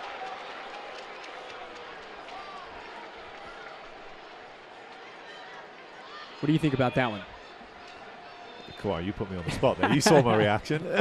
Yeah, I mean, to my eye, which admittedly I'm not completely in line, to my eye, he runs past, runs past the defender, so therefore can't be offside. And the cross can't be offside because it was a square ball as well. So, I didn't see that one, but came to nothing anyway, so no harm, no foul.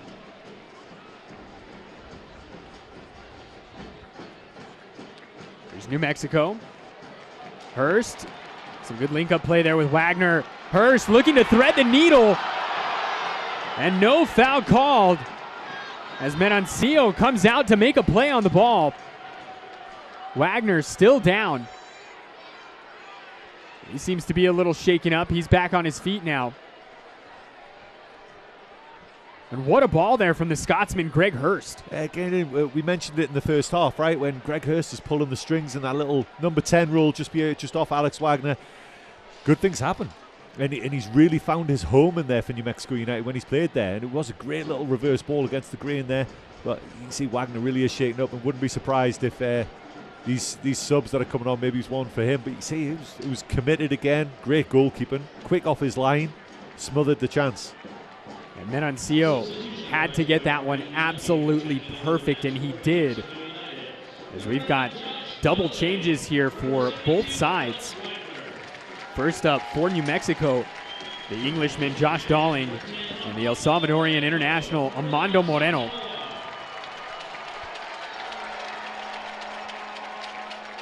Also saw a couple of changes for RGV. It looks like Galindrez and Ricketts both entering. All those substitutions brought to you by RADW CPAs and Advisors.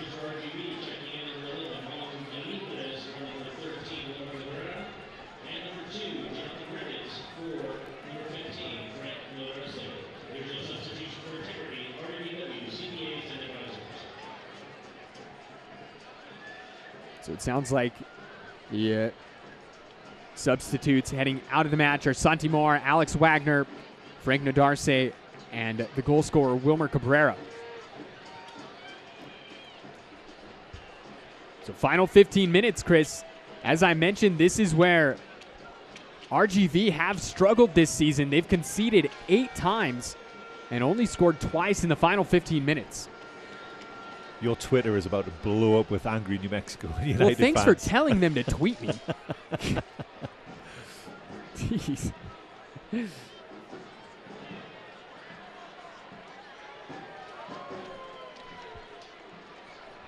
And just to add to that, of those 8 goals scored, New Mexico scored 2 of them. So, here comes Zakwe.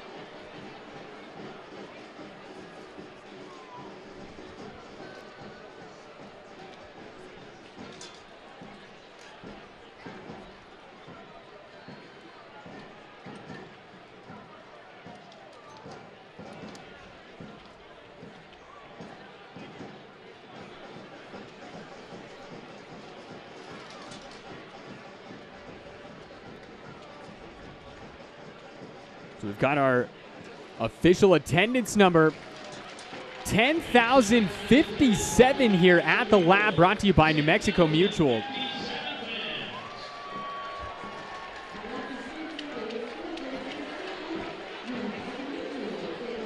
Great crowd here once again for Juneteenth. The celebration, as we mentioned, we'll be right back here 2 more times over the next 7 days. Chris, you and I will be back on Wednesday to see the Black and Yellow take on Phoenix Rising, and then next Saturday for Pride Night against Switchbacks.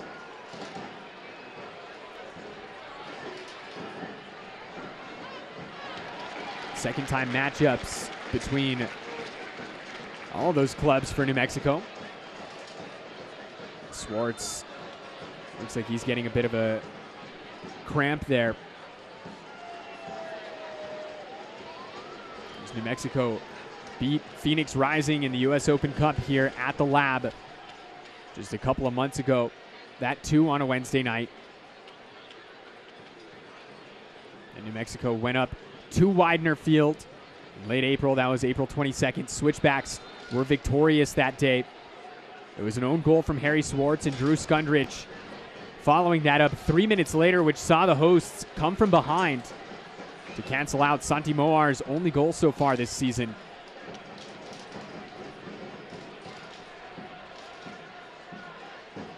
Here's Dalling.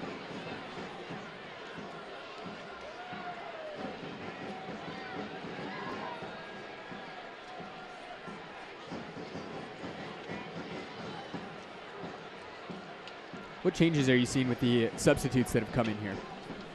I think it's pretty much like for like. Moreno's just slotted in on the left there, where Santi Moar was, and obviously we know the energy and the tenacity that he will bring to the end of this. So that's not what Akwe and I believe it's Ricketts has stepped onto that side as well. This ball goes into the box and getting a touch on it there. That was Galindres. Ultimately, it didn't amount to much, but New Mexico got to stay on their toes here. Yeah, for sure. I mean, the game's not done, for sure. And yeah, Dalling just he straight swap for Wagner as well. So as far as New Mexico United, it really doesn't look like there's much change in shape for RGV either, where they've gone pretty much like for like. Pizone has gone straight through the middle as well. So yeah, it's not necessarily a structure change. They've just kind of fresh legs. Both coaches have decided to put some fresh legs in there to see if they can. New Mexico United want that insurance goal, and RGV looking for a route back into the game. It looks like some more fresh legs may be on the way for New Mexico United. If you look over at the touchline, it looks like Josh Suggs may be waiting to enter.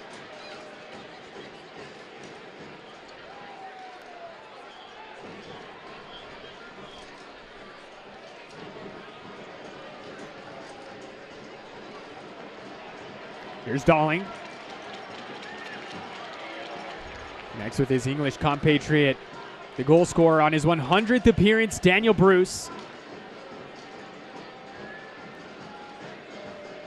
Ryden plays this forward for Yearwood. Yearwood, we've seen him playing a lot more freely than he has in months past, we'll say. Yeah, I think it's clear to see that both outside backs have been given license to and encouraged to get forward, and I'd say that's relatively similar. You know, a lot of coaches use them that way recently, so I'm not necessarily saying that's a difference, but what I am seeing today compared to in the past is how narrow the two wide forwards are playing. It was Santi Moar and Daniel Bruce, but now it's Moreno and Bruce. It looks like Bruce is struggling with an injury there as well. I don't know if he's just felt something, hopefully just a little bit of cramp, because obviously he spent a bit of time out with his injury. Ball goes into the box here. It was Ricketts. And ultimately, it's going to be a corner kick. Bank of America corner kick coming up here for the Toros. 81st minute.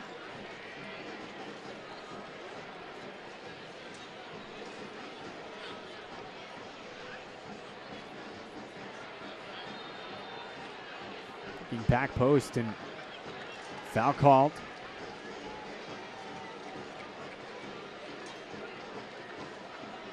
Looks like Akwe having some words with the official.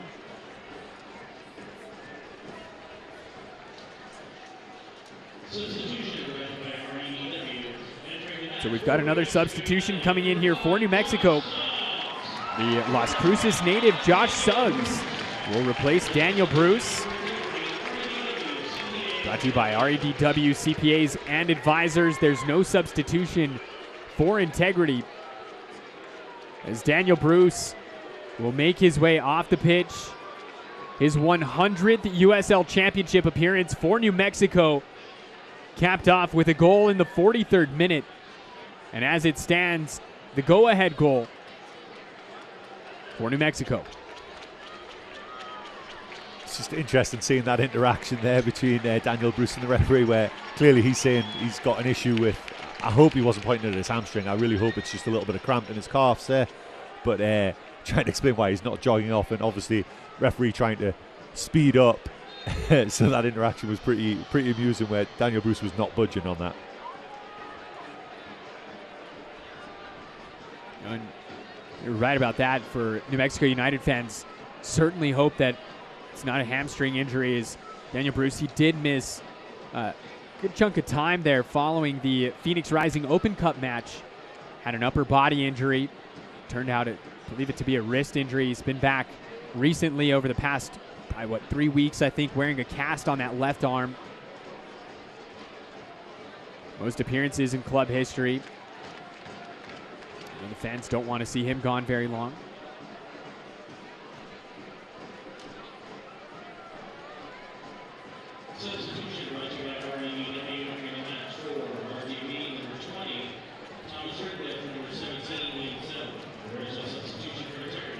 So it looks like we've got another substitution here for RGV. Ritondale is going to be replacing Cero. Ritondale played a large chunk of last weekend's match, created quite a bit. He too possesses a lot of speed here. And so RGV looking for a late goal to steal a point here from New Mexico. Goes into the box, off the woodwork, and Tambakis able to get his hands on it. Wow. New Mexico United, super slow to react to the short corner. RGV completely kept caught New Mexico United napping at the back there. Short corner, whipped in with pace. And you could see Tambakis rooted to the spot, hoping no one touches it. It was that just catches the eye, so he thinks maybe he's going to get a touch on it, so he reacts to a potential shot coming, hits the post, and look what I found, says Tambakis, as the ball just bounces back into his arms. Yeah, it was Cristiano Francois making the run in front of Tambakis that, as you said, caught his eye.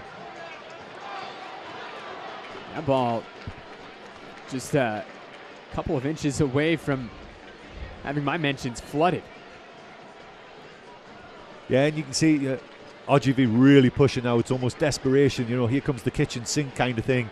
And last 3 corners has been them. Last 5 shots has been them. It's been a little bit more nervy for New Mexico United, let's say. 5 minutes plus stoppage remain.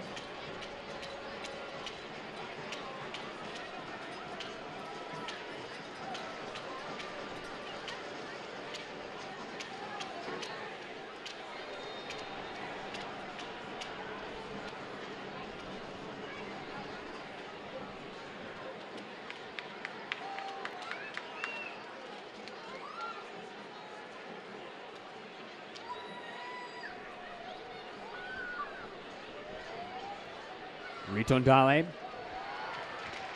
Is that one snuffed out by Sam Hamilton. Ritondale making his 12th appearance here on the season. Looking back post, and RGV have found the equalizer here in the 86th minute.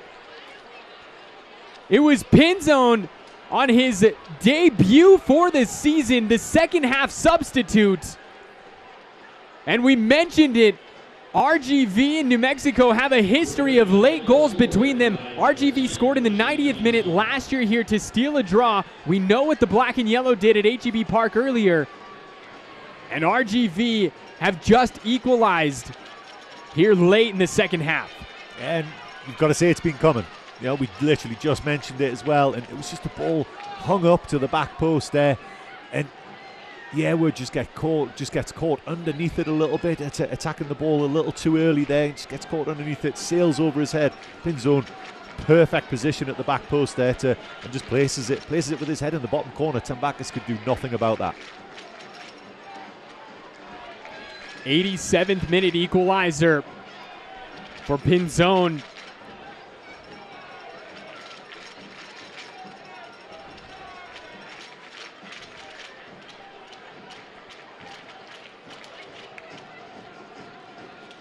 Mexico will be looking to duplicate their performance from Cinco de Mayo, where they were able to score in second half stoppage time.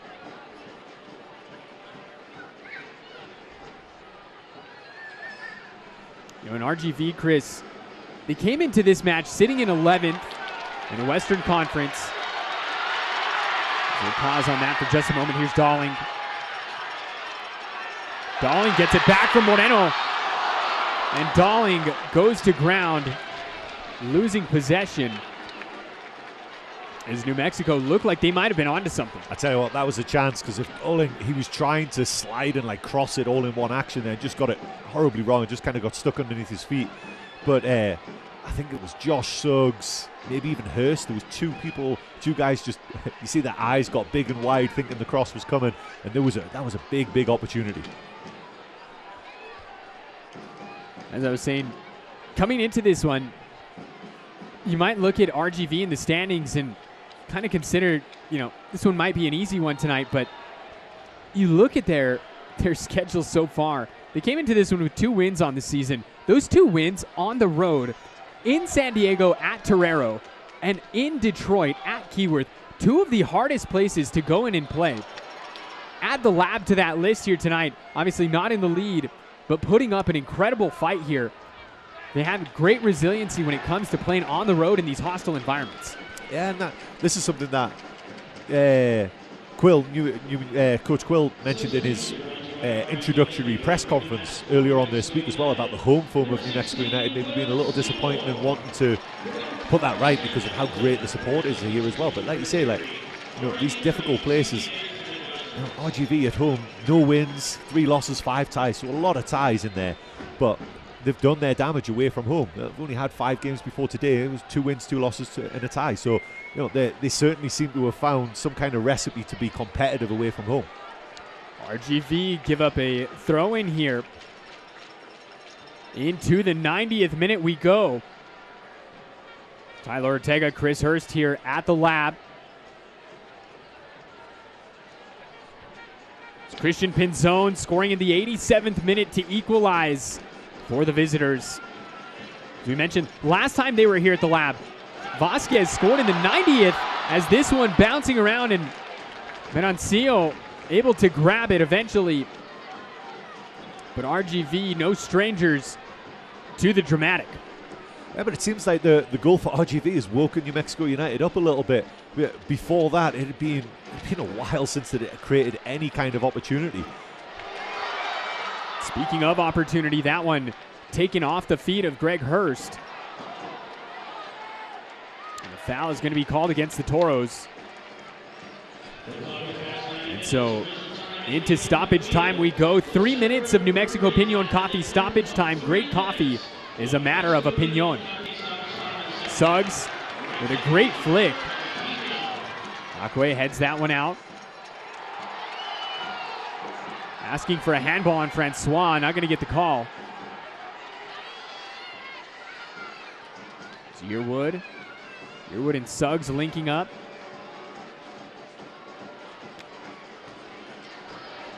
Seymour, the new substitute, comes in and earns a yellow on his very first challenge.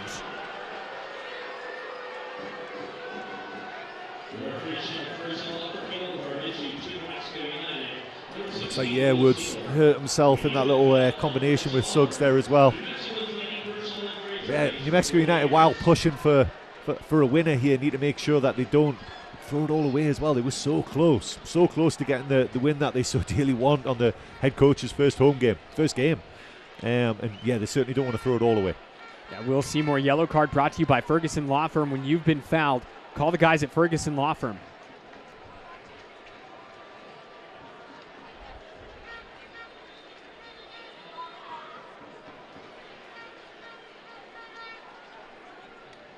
It looks like we're going to see a yellow card coming to the RGV bench. A water bottle was thrown out onto the pitch at Akwe back when the official had already given the signal to restart. So the trainer getting a yellow card.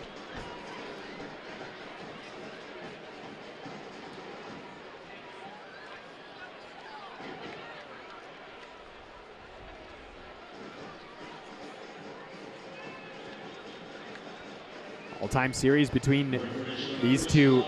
New Mexico with 2 wins, RGV with 3 wins and 5 draws. As right now, the scale slightly tipping towards the Toros' way. New Mexico on the hunt for a go-ahead goal here in second half stoppage. Here's Dalling. Swartz now plays this in the box. Hurst, Dalling now, shot blocked. Seymour finds Suggs, he's onside. And Suggs has that one snatched off his feet by Ricketts.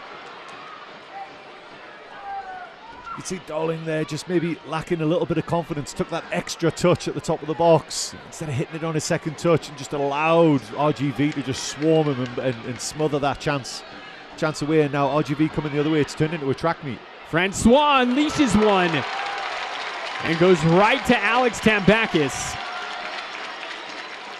We are now into the 3rd minute of stoppage time. Now, keep in mind the first 90 seconds were taken up by injury, but that doesn't matter, says the official. That's the full-time whistle here at the Lab. 2-2 your score.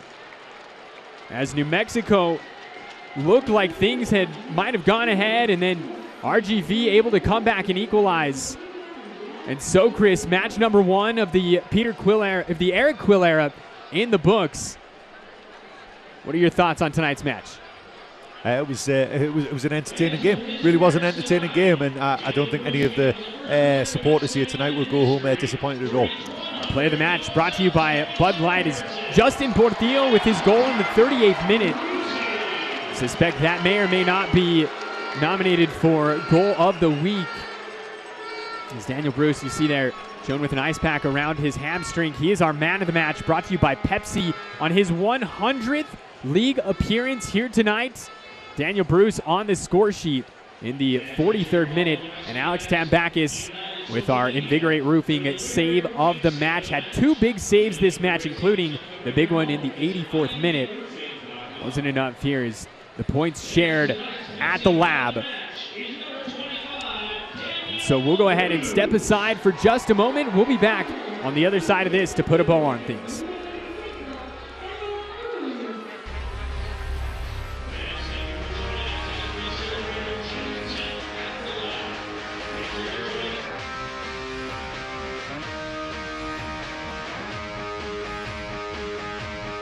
The estimated hold time is now 96 minutes.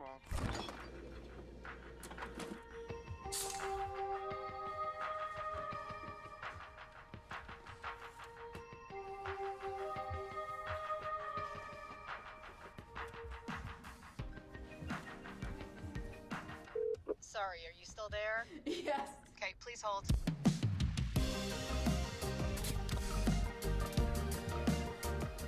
From day one, REDW has been an integral partner, the first companies to say yes to the crazy idea of this soccer team that we all love.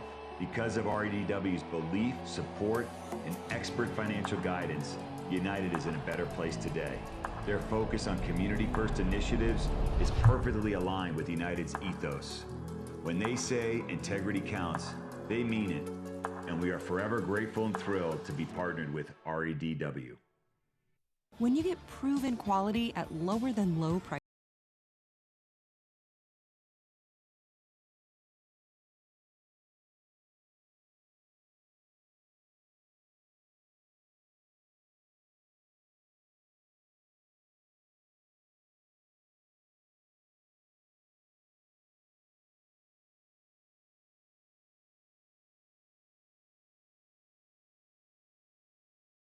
Smith's, fresh for everyone. Full time here at the Lab. Tonight's final score 2-2 between New Mexico United and Rio Grande Valley FC, brought to you by Duke City Cares, your medical family. Let's go ahead and jump into tonight's full-time highlights, brought to you by the guys over at Ferguson Law Firm. And Chris, starting off in the 28th minute, it was Wilmer Cabrera scoring his 3rd goal of the season, his 2nd in as many matches. Yeah, a little defensive mix-up by New Mexico United. Ball pops out, and Tambakis just kind of coughs one up into the 6-yard box, but you know the shot was dipping. And yeah, Fox in the box, and I said that at halftime. Cabrera just in the right place at the right time, slotted in the bottom corner. So for Cabrera, things getting off to a good start. And then this, 10 minutes later, the Iceman, Justin Portillo, off the set piece, leveling things up. Yeah, unbelievable strike. Top bins, you can see the whip he gets on it there. Just gets the goalkeeper stepping in the wrong direction, gets all his weight going to his left, puts it to his right, and all he can do is watch it go over his shoulder. That was the second goal in league play for Portillo this season. And then just 5 minutes later, on his 100th USL Championship appearance, the Englishman Daniel Bruce chipping the keeper. Yeah, great ball. Mentioned earlier, what a ball by Sergio Rivas there on a plate. Just drops the ball on a dime with his first touch. Second touch just as good to pop it over the goalkeeper.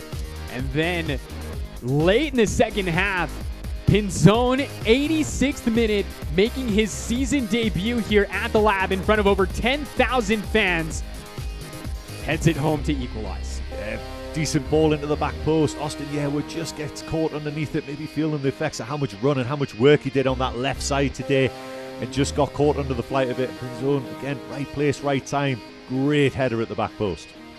You can see the frustration there from the defenders of New Mexico, as that proved to be the final goal of the evening, as these two play to yet another 2-2 draw, the second this season between the two clubs. These are our full-time stats here at the Lab. RGV, despite having much less possession, Chris, getting many more shots on goal. Yeah, pretty efficient in the final third, you got to say. And they did have a lot more of the ball in the second half. It was still in New Mexico United's favour, but a little bit more even. And you can see, especially towards the end, when they got a little desperate to get that equalising goal, they had a lot of the ball there towards the end there.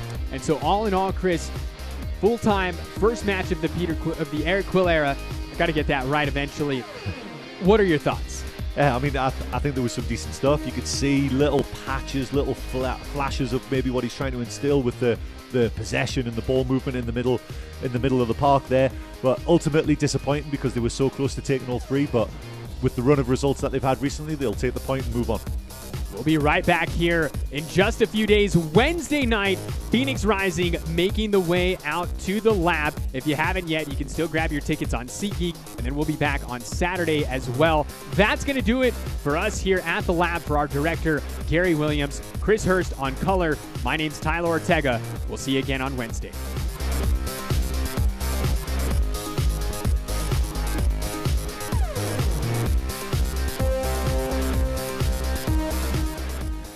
This copyrighted telecast of the United Soccer League Championship cannot be retransmitted, rebroadcast, or reproduced without the expressed written consent of the United Soccer League Championship.